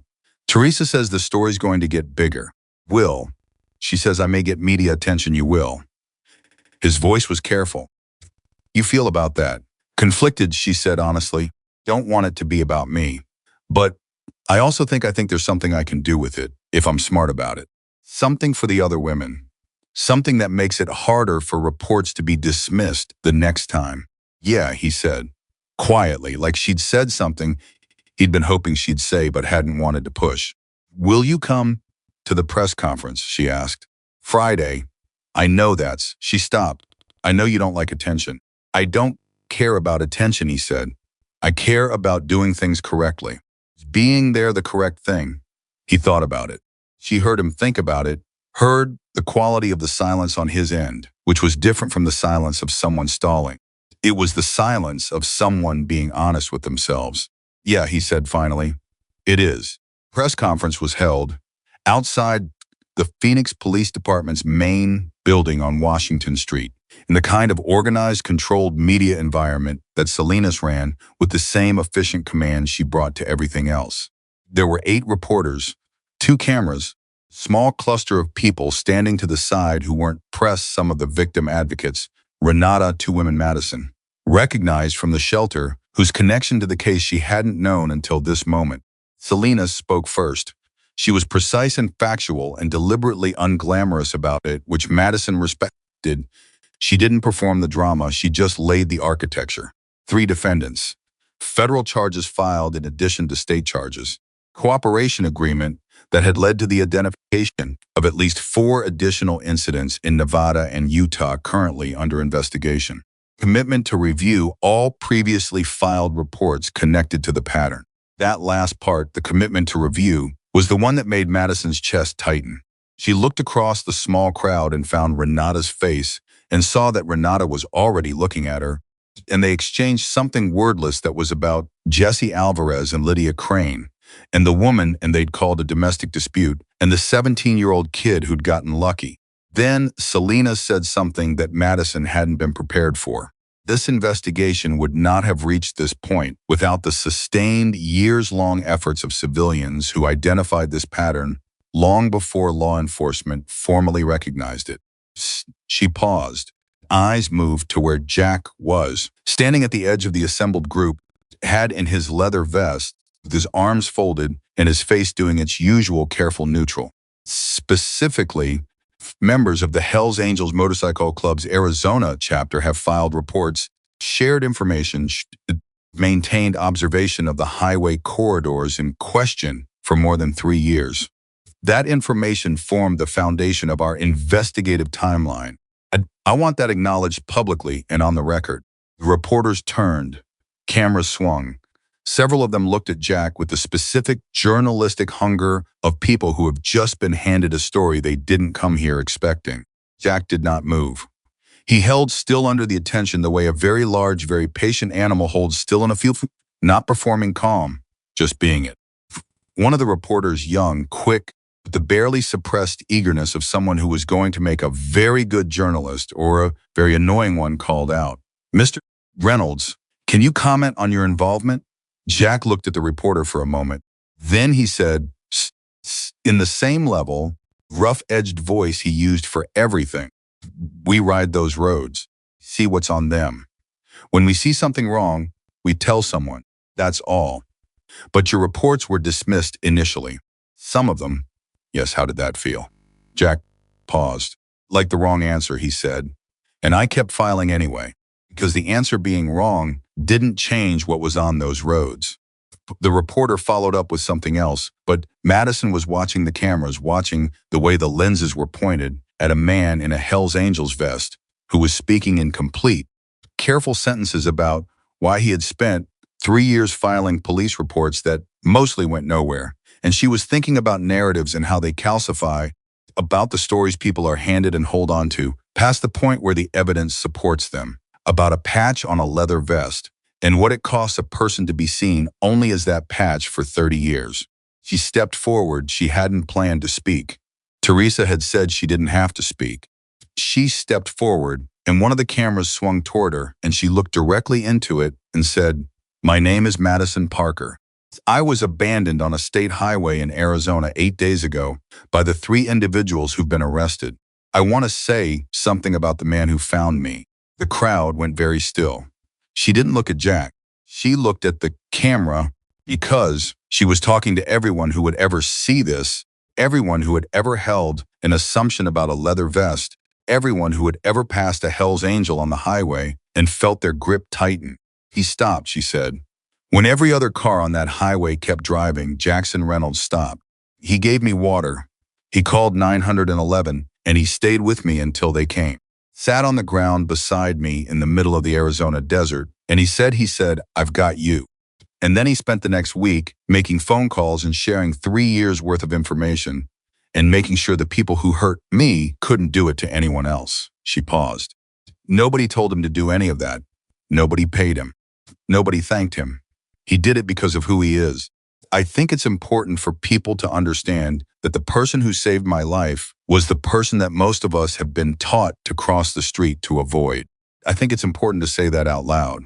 She stopped. The quiet that followed was the specific quiet of a crowd that has been given something to reconsider. A reporter called out her name. Another one called out a question she didn't quite catch. Selena stepped smoothly back to the microphone and began managing the follow-up with the practiced authority of someone who knew exactly when to reclaim a room. Madison stepped back. She turned and looked at Jack. He was looking at her with an expression she had never seen on his face before. Not the careful neutral, not the assessing steadiness, not even the complicated things she'd caught glimpses of in quieter moments. This was something unguarded in a way that she thought he probably hadn't allowed in public in a very long time. Something that said, "I didn't ask you to do that. And I didn't know I needed someone too." She walked over to him. "Was that okay?" she asked quietly. Took a breath. "Yeah," he said. "That was okay. You don't like being talked about?" "No. I talked about you anyway." "Yeah," the not quite smile. "You did? Are you angry?" He looked at her for a long moment. "No," he said. I'm not angry." Turned and looked out across the dispersing crowd toward the cameras that were still running, toward Selena's, who was wrapping up at the microphone, toward Renata, who was speaking with one of the reporters, with the focused energy of someone making absolutely certain the wider story didn't get lost. "Just don't know what to do with it," he said. "People seeing me a certain way for 30 years, you get used to it. Stop expecting anything different, and then he stopped, says something different," Madison finished. "Yeah. Maybe you have to get used to that too," she said. He made a sound that was almost a laugh. "Maybe." The story ran that evening on the local Phoenix News and was picked up by the Associated Press by midnight. By Thursday morning, it was national. The angle that every outlet led with was the one Madison had handed them, the Hell's Angel, who stopped when no one else did, who spent 3 years filing reports that were ignored, whose information broke the case open. The patch on the vest that everyone read as danger, and that turned out to be the last best option for a woman dying in the desert. Madison's phone, the prepaid one, the one only a handful of people had the number for, rang 12 times on Thursday. Teresa, Selena's, Renata, her case advocate in Kingman she hadn't spoken to since leaving the hospital. Number she didn't recognize, that turned out to be a journalist from a national magazine who had gotten the number from someone, somewhere. She didn't answer that one and blocked it after the third attempt. Jack at 7 in the evening, sounding slightly overwhelmed in a way he would probably never admit. "There are 3 reporters outside the chapter meeting location," he said. "Are you okay?" "I'm fine. Ray is enjoying himself, which I could do without." A pause. "How are you doing with all of this?" "Better than yesterday," she said. "Worse than I'll be tomorrow." "That seems to be the pattern." "Yeah," he said. That sounds right." They were quiet for a moment, the comfortable quiet of 2 people who had learned each other's silences. "Jack," she said, "there's something I want to do. After the trial, after everything with the legal process is settled. Thinking about it since I sat in that room with Renata and saw those photographs." She paused, arranging the idea which had been growing in her for the past week, from something vague and instinctive into something with actual shape and structure. "There are women who didn't report, or whose reports went nowhere. And there are going to be more people on those roads. There are going to be more Jesse Alvarez's and Lydia Cranes, and they are going to need someone who has been where I was and can say, there is a way through this. There are people who will listen. Here is who to call. She stopped. I want to be that person. I want to figure out how to be that person in a way that actually works. The silence on Jack's end was long enough that she paid attention to it. What? She said. Nothing, he said. He stopped. Tried again. Renata has been trying to formalize what she does for 2 years. Build it into something sustainable. She's got the knowledge and the network, but she doesn't have. He paused. She doesn't have you. She doesn't have someone who can sit across from a woman who just got off that road and say, I know exactly what that felt like because I was on it. Madison sat very still. You've been talking to her about this, she said. She mentioned it, he said carefully. I didn't bring it up. She said after she met you, she started thinking about what the organization could look like with someone like you involved. She didn't want me to tell you because she didn't want you to feel pressured. Since you're already there, since I already got there myself, yeah, call her, Madison said. Tell her I want to talk. The meeting with Renata happened the following Tuesday at the same coffee shop on McDowell Road where they'd first sat together. This time it was just the two of them, no Jack, no folder of photographs, no structured briefing, just two women with coffee talking about what was possible. Renata had been building her network for 11 years. Started after her own daughter. She said this flatly, without preamble, as if she'd decided early in the conversation to put it on the table rather than have it hanging in the air, had been targeted in a situation not entirely unlike Madison's, but with a different outcome. Daughter had gotten out. Not everyone in her daughter's situation had. I made a decision after that, Renata said. Madison heard the echo of Jack's words, I made a decision, and understood that these were two people who had been shaped by similar grief into similar purpose, who had been finding each other's work across different roads for years without quite connecting the dots. About the kind of work you were going to do, Madison said. About the kind of work that needed doing and wasn't being done. Renata looked at her steadily. What you said at the press conference about needing someone who can say I was on that road, that's correct. I have training and I have years and I have connections. What I don't have is the specific authority of experience. You have it. A pause. The question is what you want to do with it. Madison looked at her coffee cup. She thought about Durango. She thought about the man who'd said she wasn't the kind of person things worked out for. She thought about standing at a gas station with her thumb out and $400 and the completely reasonable belief that she was one ride away from a fresh start. She thought about the fresh start she'd actually gotten, which looked nothing like what she'd imagined and everything like what she needed. I want to build something real, she said. Not just be a face on a story that gets forgotten in a month. I want to build something that's still going in 10 years. Renata leaned forward slightly. What does that look like to you? It looks like someone at the truck stops, Madison said. Someone at the places where Carla would have found me. Not police, not official, just presence. People who know the signs, who can sit down with someone who's making the calculation I made and say, let me offer you something better than that silver SUV. She was thinking faster than she was speaking, the ideas coming in a rush now that she'd opened the door on them. And it looks like a real reporting pathway. Something that isn't dependent on which officer happens to answer the phone, being the kind of officer who believes you. Somewhere that everything goes, that gets tracked, that builds the pattern the way Renata built it but faster, with more people involved, law enforcement partners who are committed to actually treating these cases like they matter. Renata was quiet for a long moment after she finished. Then she said, you've been thinking about this for a while. Since the hospital, Madison said. Since I saw those 6 photographs and understood that I was the 7th. Renata reached into her bag and pulled out a thin folder, not the same folder as last time, something newer, something that looked like it had been assembled recently. She laid it on the table. I drew up a rough framework 2 days ago, she said, after Jack called me. I want you to look at it and tell me everything that's wrong with it. Madison looked at the folder. She looked at Renata. You already knew this is where the conversation was going. I hoped, Renata said. There's a difference. Madison opened the folder. They stayed in that coffee shop for 3 hours.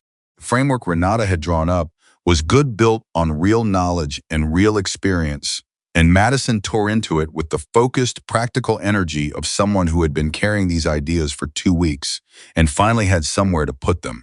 She asked questions Renata hadn't anticipated, pushed back on assumptions that made sense in theory but broke down against the specific reality of what it felt like to be at a truck stop in Gallup with $400, pushed for specificity in places where the framework went vague. Renata took notes on everything. She didn't seem bothered by being challenged.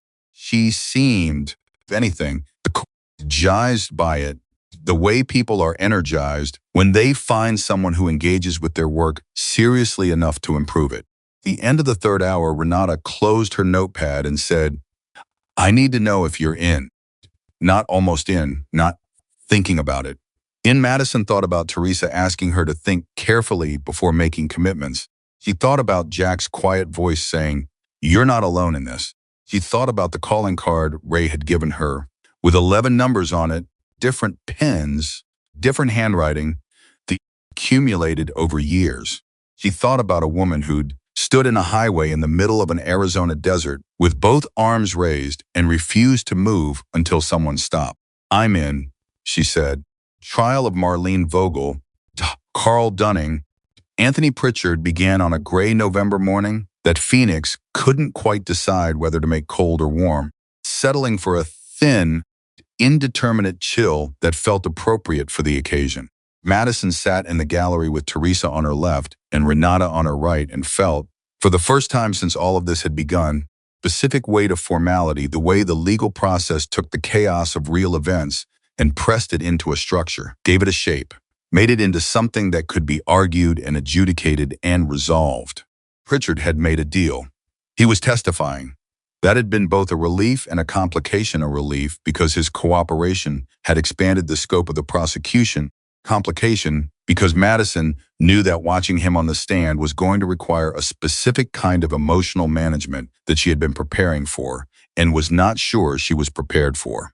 The morning of her own testimony, she woke up at 5 and lay in the dark in the small apartment she'd been in for 3 weeks, a real apartment, a studio paid for with the wages from 2 months of waitressing. And she stared at the ceiling and she had a conversation with herself. Not a pep talk, something more honest than that. She said to herself, "You are afraid. That's real and that's okay. You are going to go in there anyway. Not because you're not afraid, because the fear doesn't get to decide." She was in the courthouse at 8:30. She walked past the security desk and through the metal detector and down the corridor toward the courtroom, and she did not let her steps slow even though every instinct she had was running a countervailing argument. Jack was waiting outside the courtroom door. She stopped. He was in a suit. She had never seen him in a suit. It was jarring in the specific way that seeing someone you know in an unfamiliar context is always jarring, and he trimmed his beard. He held his hat in both hands in the way that people hold hats when they're trying to do something respectful with their hands. And he looked at her with those steady eyes and said nothing at all for a moment.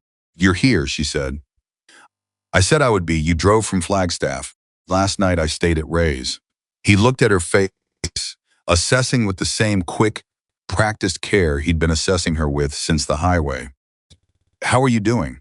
"Ask me again in about 4 hours," she said. "I'll have a better answer." He made the not quite smile. "Fair enough." They walked into the courtroom together. When Madison Parker took the stand and looked out at the courtroom and found the faces she was looking for, Renata, Teresa, the 2 women from the shelter she'd come to know the past weeks, and found Jack's face in the second row, holding steady the way it always held steady, she felt something click into place inside her. Gear finding its notch. A thing becoming what it was supposed to be. She put her hand on the Bible. She looked the court clerk in the eye. She told the truth, the whole truth. Every detail, every sound, every word Derek had said with those empty eyes, every calculated syllable of Carla's practiced warmth, every mile of that desert road. She told all of it, and her voice did not shake, and she did not look away. And when the defense attorney tried to suggest a careful circling way of cross-examinations, that her decisions had contributed to her situation, that getting in the car had been a choice that a more cautious person might have. She looked at him calmly and said, a more cautious person might have stayed on the side of the road and waited to be found by someone other than the man who actually found me. That man found me because he spent years paying attention to roads that everyone else ignored. The lesson I take from what happened to me is not that I should have been more cautious. The lesson is that there need to be more people paying attention. The defense attorney moved on, and in the second row, a man in a suit who hadn't spent 30 years being something he hadn't asked to be simply by wearing a piece of leather, looked down at his hat in his hands and breathed. The verdict came back on a Friday, guilty on all counts. Federal trafficking adjacent charges added to the state charges. Sentencing was scheduled for January. Madison stood on the steps outside the courthouse in the thin November afternoon, and she called Jack, who hadn't stayed for the verdict because he'd had somewhere to be. When he answered, she said, guilty. All counts. He said nothing for a moment. Then, okay, just that. One word carrying 30 years of road and grief and persistence and the specific exhausted satisfaction of something finally landing right. Hey, she agreed. And they stayed on the phone together for a little while longer, saying nothing, which was the most honest thing either of them had said in weeks. January came in cold and clear, the way Arizona Januaries do, no drama, no snow, just a dry sharpness in the air that made everything feel slightly more awake than usual. Marlene Vogel received 14 years. Carl Dunning received 11. Anthony Pritchard, whose cooperation had unlocked 4 additional cases in Nevada and Utah, received 7 years with the possibility of supervised release. The judge read the sentences in the flat, procedural voice of someone who understood that no number of years would feel like enough to the people sitting in the gallery, and that saying so was not his job. Madison sat through all 3 sentencings. She sat through them the way she'd learned to sit through hard things in the past 5 months, present, upright, breathing steadily, letting the feelings move through her without trying to manage or contain them. Teresa was beside her for all 3. Renata for the first 2. Jack had driven down from Flagstaff the night before and was sitting 3 rows back, and she had not turned around to look at him because she didn't need to. She knew he was there. That was enough. When it was over, they stood on the courthouse steps in the January cold, and nobody said anything for a while. That had become a kind of language between them, the silences that didn't need filling, the spaces where the weight of something was understood without being translated into words. It was Renata who finally said, so, what comes next? Madison looked at her. Then she looked at Jack. Then she looked out across the street at the ordinary mid-morning life of Phoenix going about its business, a delivery truck double parked, a woman walking a dog, a teenager on a bicycle not wearing a helmet, and she felt the specific, strange vertigo of realizing that time had kept moving through everything, that the world had stayed ordinary while her life been thoroughly permanently remade. The highway, she said. I want to go back to the highway. Nobody asked her what she meant. They both knew. The organization that she and Renata had been building since November had a name now, Desert Watch, and it had 3 things it hadn't had in November: a formal structure, partnership agreement with 2 Arizona law enforcement agencies, including Salinas's division, and 11 volunteers, 5 of whom had direct experience of being stranded or abandoned on South-Southwest highway corridors, and 4 of whom were members of the Hells Angels Arizona chapter, who had agreed, in their individual capacities, to be formal points of contact for travelers in distress on the routes they regularly rode. Jack had facilitated those 4 connections with the particular careful diplomacy of a man who understood both worlds, who knew which of his brothers would say yes, how to ask in a way that wasn't a pressure, how to explain to Renata the specific, important difference between the club endorsing something officially and individual men choosing to participate in something personally. Spent 2 weeks on the phone threading that needle, and he'd done it without complaint and without asking for recognition. And Madison had watched the whole thing from close enough to understand how much skill it required and how invisible he was choosing to make that skill. She'd called him on it one night in December when they were on the phone at 10 o'clock, which had become without either of them formally deciding it a regular thing. And she'd said, "You're deliberately staying in the background on this." "Playing to my strengths," he said. "My strength is the roads and the connections. Your strength is the face of it. We're not the same tool." "You're not just a tool, Jack." A pause. "You know what I mean?" "Do," she said. "I just want you to know that I see what you're doing, and I think you deserve credit for it." "I don't need credit." "I know you don't need it," she said. Doesn't mean it shouldn't, that doesn't mean it shouldn't exist." He had no answer for that, which she had learned to interpret as agreement he wasn't ready to say out loud. The road back to the highway where he'd found her was 2 hours from Phoenix. They drove it on a Saturday in late January, Madison and Renata's car, Jack on his bike, the three of them moving in a loose convoy through the desert morning. Madison watched the landscape through the passenger window and thought about the last time she'd traveled this route. The silver SUV, Carla's sunglasses going on at the wrong moment, particular quality of dread that had settled in her stomach when Derek turned around. She thought about all of that, and she held it, and she did not push it away. Because the therapist she'd been seeing since October, a woman named Dr. Okafor, who had the patient, unshockable manner of someone who had heard everything and still believed in people's capacity to come through it, had told her early on that the goal was not to stop the memories. The goal was to stop the memories from having the final word. "You let them speak," Dr. Okafor had said. "You listen to what they're telling you, and then you say yes. That happened, and then you look at where you are now." Madison looked at where she was now, in a car on an Arizona highway, heading back to the place that had almost killed her, with two of the people who had helped remake what came after. With an organization in its early days that had already, in the past 6 weeks, made contact with 4 travelers and truck stops in the Phoenix Flagstaff Kingman corridor. 4 people who had been offered a ride by strangers and had instead been offered something better, a safe option, a phone call, a human being who sat with them until they weren't alone. 4 was not enough. 4 was also 4 more than 0. Renata pulled off the highway at the spot. Madison indicated she'd looked it up on the map, had committed the mile marker to memory, had driven past it once with Teresa in October just to see it in daylight when she was not dying. Gravel shoulder, the way the road curved south, the particular quality of openness in all directions that had felt like abandonment when she was lying in it and felt today like something else, like space.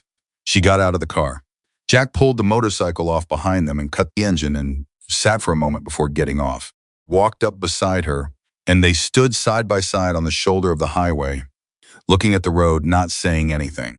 "Smaller than I remembered," Madison said. "Places usually are," he said. "When you came around that curve," she said.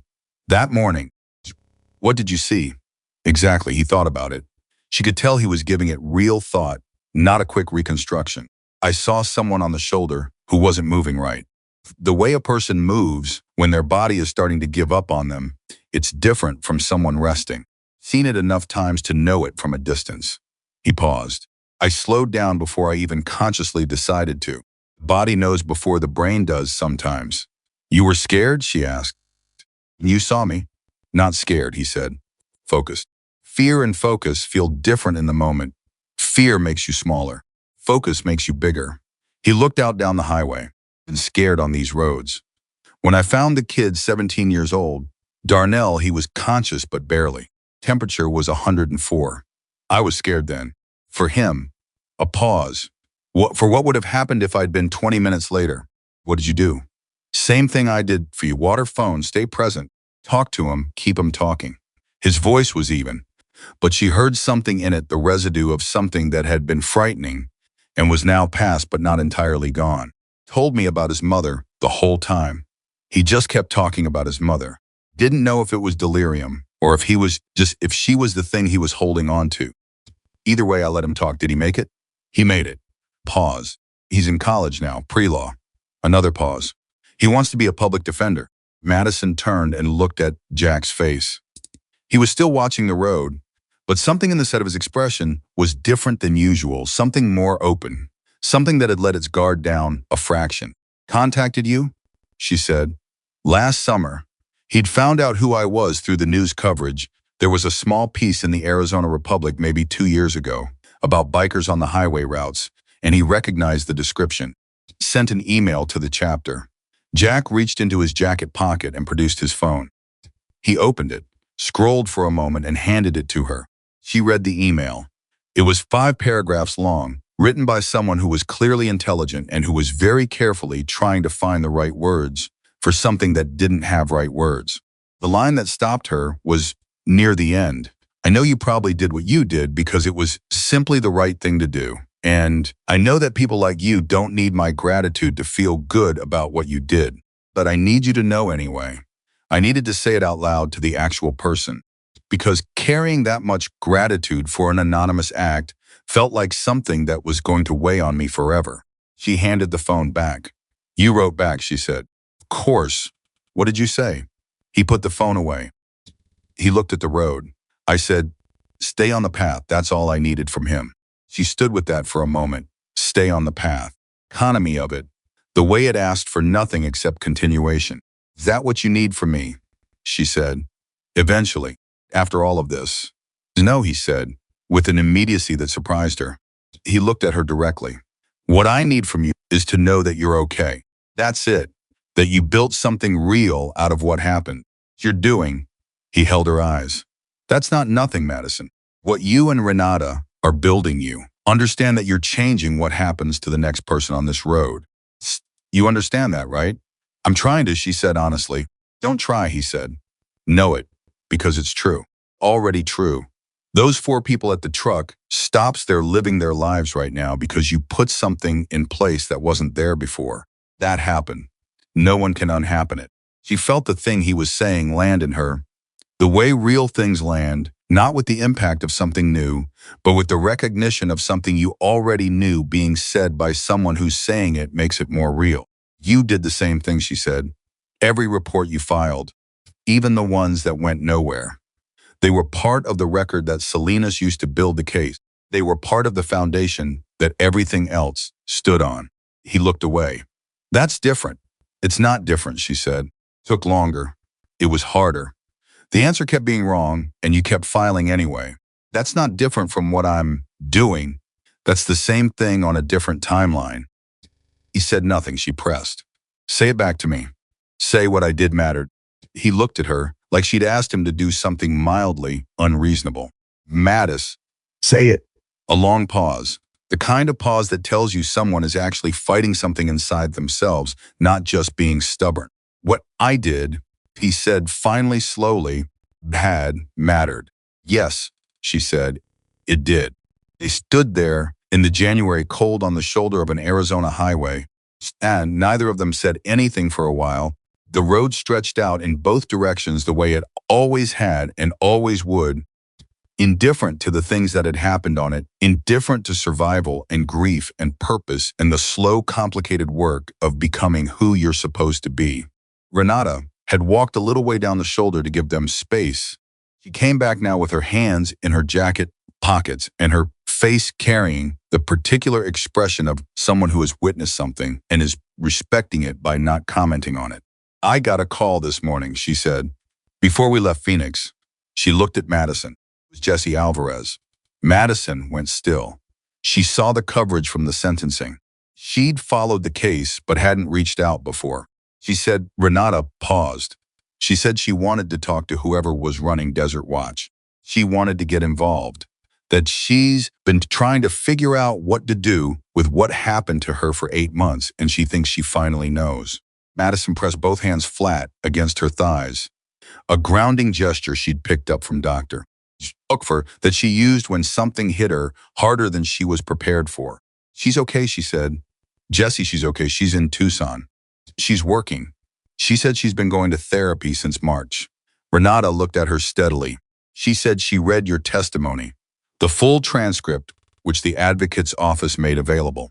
She said the part about the reporting system, about building something that doesn't depend on which officer answers the phone, she said that was exactly what she'd needed someone to say.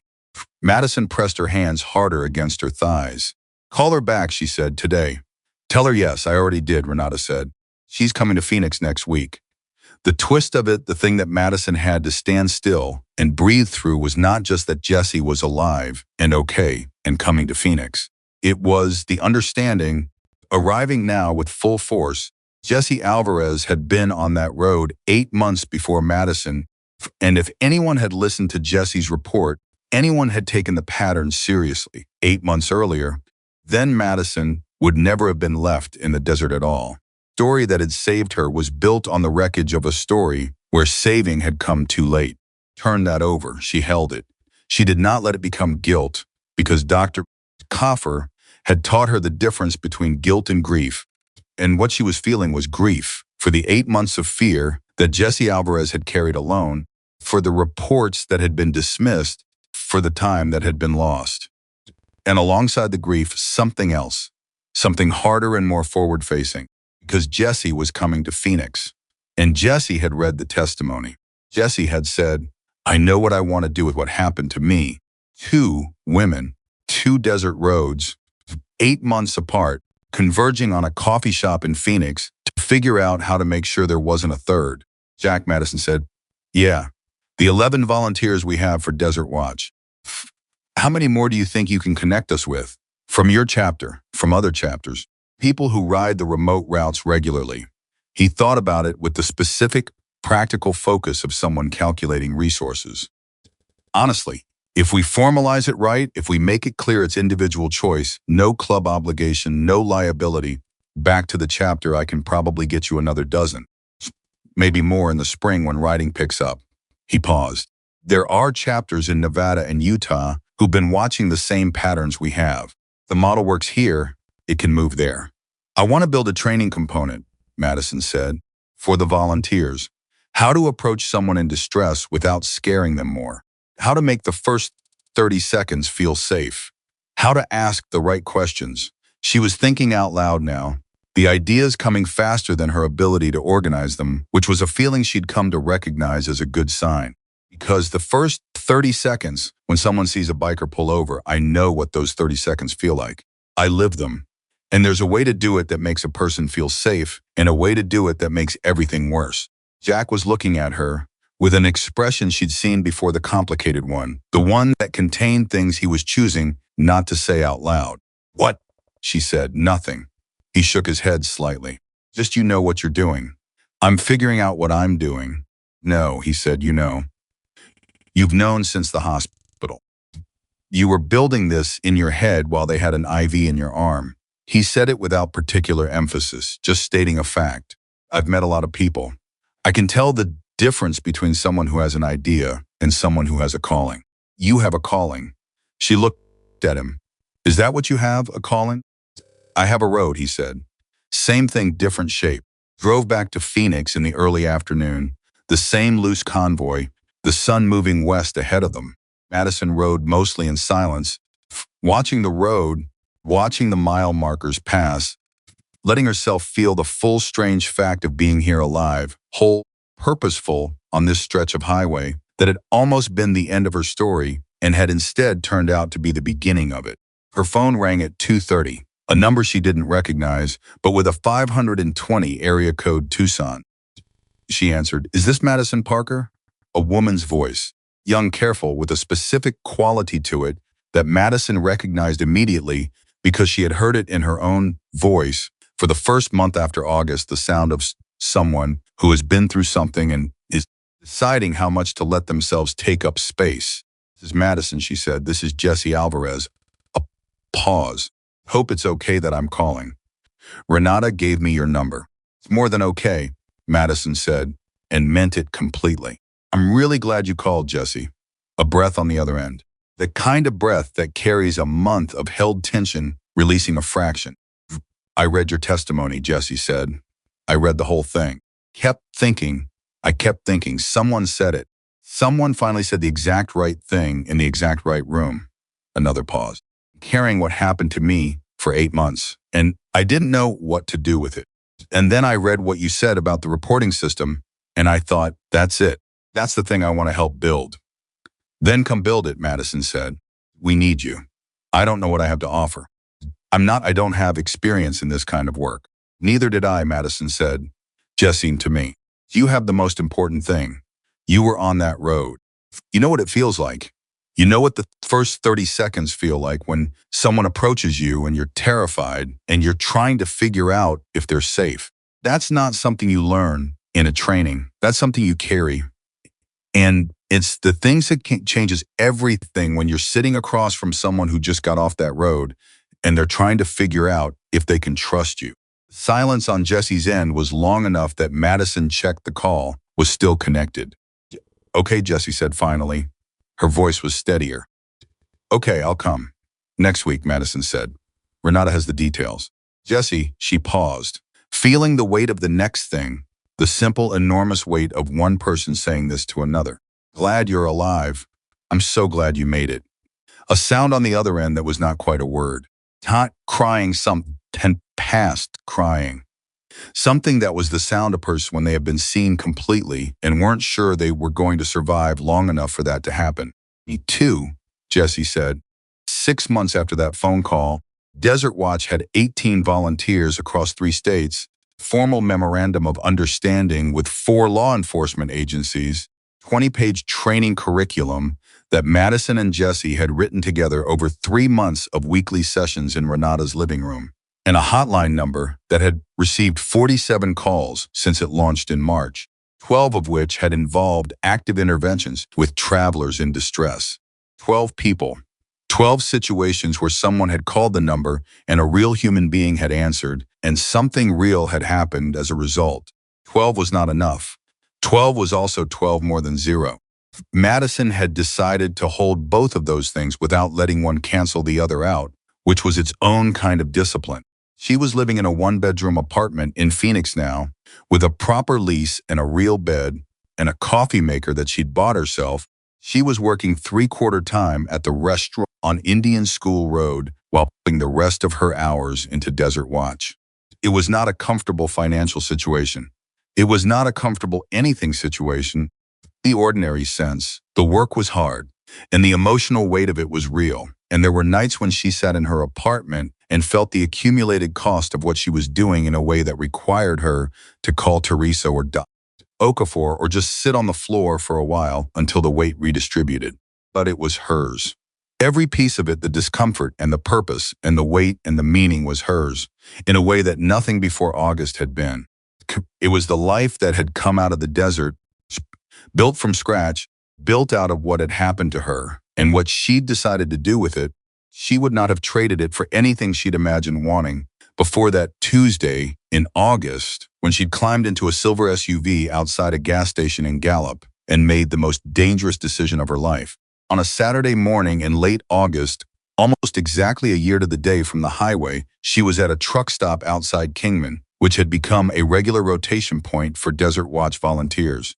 She was there with Jesse, who had moved to Phoenix in March and who had turned out to be exactly as valuable as Madison had believed she would be. Precise, perceptive, the specific gift of being able to sit down next to a frightened person and become the least threatening presence in the room.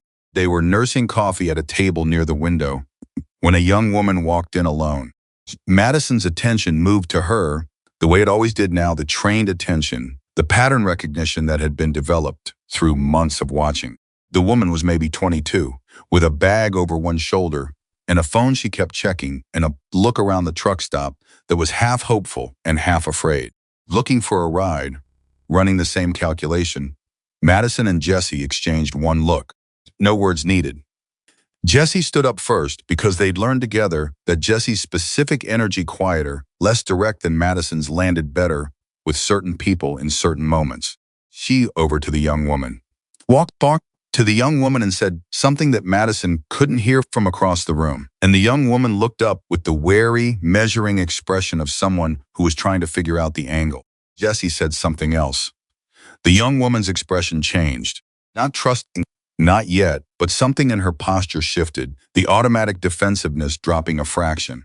Madison watched and thought about a truck stop in Gallup a year ago and a woman named Carla who had approached her with an easy smile and said exactly the right things, how completely and how reasonably she had fallen for it.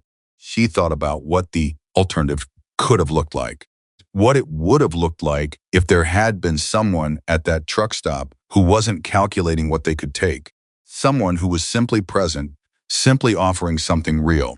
Jessie turned and looked at her, the slight tilt of her head that meant, come over. Madison picked up her coffee and walked across the truck stop. Young woman's name was Amber. She was 23, from New Mexico, heading to California, no fixed plan. The man she'd been counting on for a ride had canceled 2 hours ago, and she was trying to figure out the next move with $18 and a charging phone. I know how that feels, Madison said. I've been exactly where you are. Amber looked at her carefully. Yeah? Yeah. She sat down across from her. Last August, actually, right around this time of year. Different truck stop, same calculation. She held the young woman's gaze, giving her time to read whatever she needed to read there. Can I tell you what happened to me? She told her. Not the whole story, not at a truck stop table on a first meeting, but enough. Enough that Amber's expression moved through several phases, each one more recognizable to Madison than the last. Skepticism, recognition, something that cracked open into something less defended. There are options, Jessie said when Madison finished. Real options. The bus is $47, we can cover that. There's a women's hostel in Kingman that has space tonight. There's a ride-share network for exactly this situation that we can connect you to, where the drivers are vetted and the routes are tracked. Amber looked at the table. She pressed her palms flat against the surface, the grounding gesture that Madison now recognized as universal, as something the body did when the mind was being asked to make a decision it couldn't fully trust itself on. Why are you doing this? Amber said. I don't understand why strangers would Someone did it for me, Madison said simply. And someone did it for Jessie. We're doing it for you. And maybe someday you'll be on the other side of this table. She paused. Or maybe you won't. Either way. That's not why we're here. Amber looked up. Her eyes were bright in the way eyes get when something real is happening that you weren't prepared for. Kay, she said, quietly. The way people say it when they mean something larger than the word, when they mean, I'm going to let myself believe this. I'm going to let myself be helped. Okay, Madison said back. That evening, after Amber was on the bus to California with Jessie's number saved in her phone and the hostile contact written on a card in her bag, Madison sat in her car in the truck stop parking lot and called Jack. He answered on the second ring. How was today? He asked. Good, she said. We got to someone before they made the wrong call. That's what it's about. There was a moment, she said, where she asked me why we were doing it. Why strangers would help her.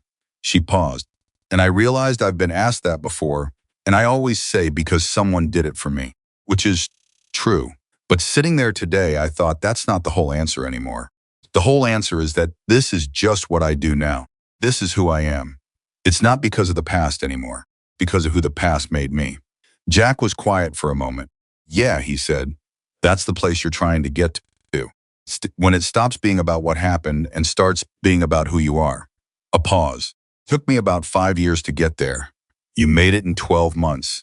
Better support than you did, she said. Maybe, he conceded. Jack, she said, I want to tell you something, and I need you to actually hear it and not deflect. Pause. Okay. What you did on that highway last August, stopping, staying, calling, all of it that wasn't just saving my life. You understand that? It set off everything. The arrests, the case, Jessie coming to Phoenix, Desert Watch, Amber getting on a bus today instead of into a stranger's car. Set off a chain of things that's still moving, that's still going to be moving years from now.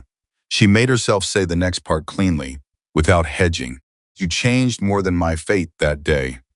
You changed what I was able to do for other people. Those people changed what they'll do for other people. And it keeps going. It doesn't stop.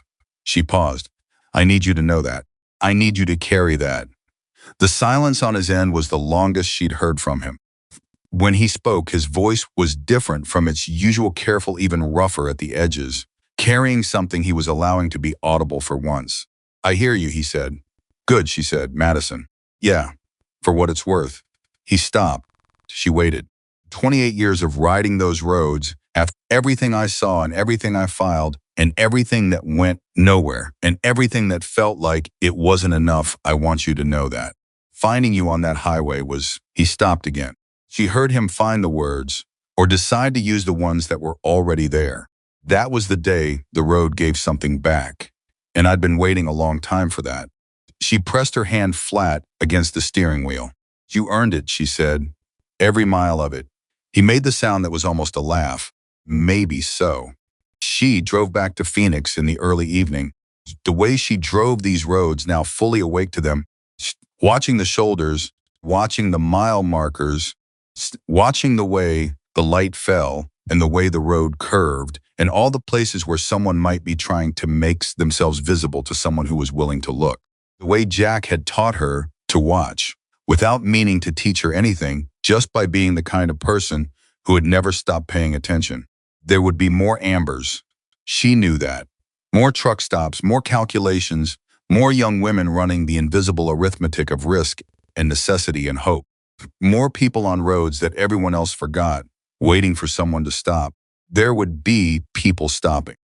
More of them now than there had been a year ago, because of what she and Jesse and Renata had built, because of what Jack's brothers had agreed to become in their individual capacities, because of what one guilty verdict and one press conference statement, one woman's decision to tell the truth in every room that asked for it had put into motion.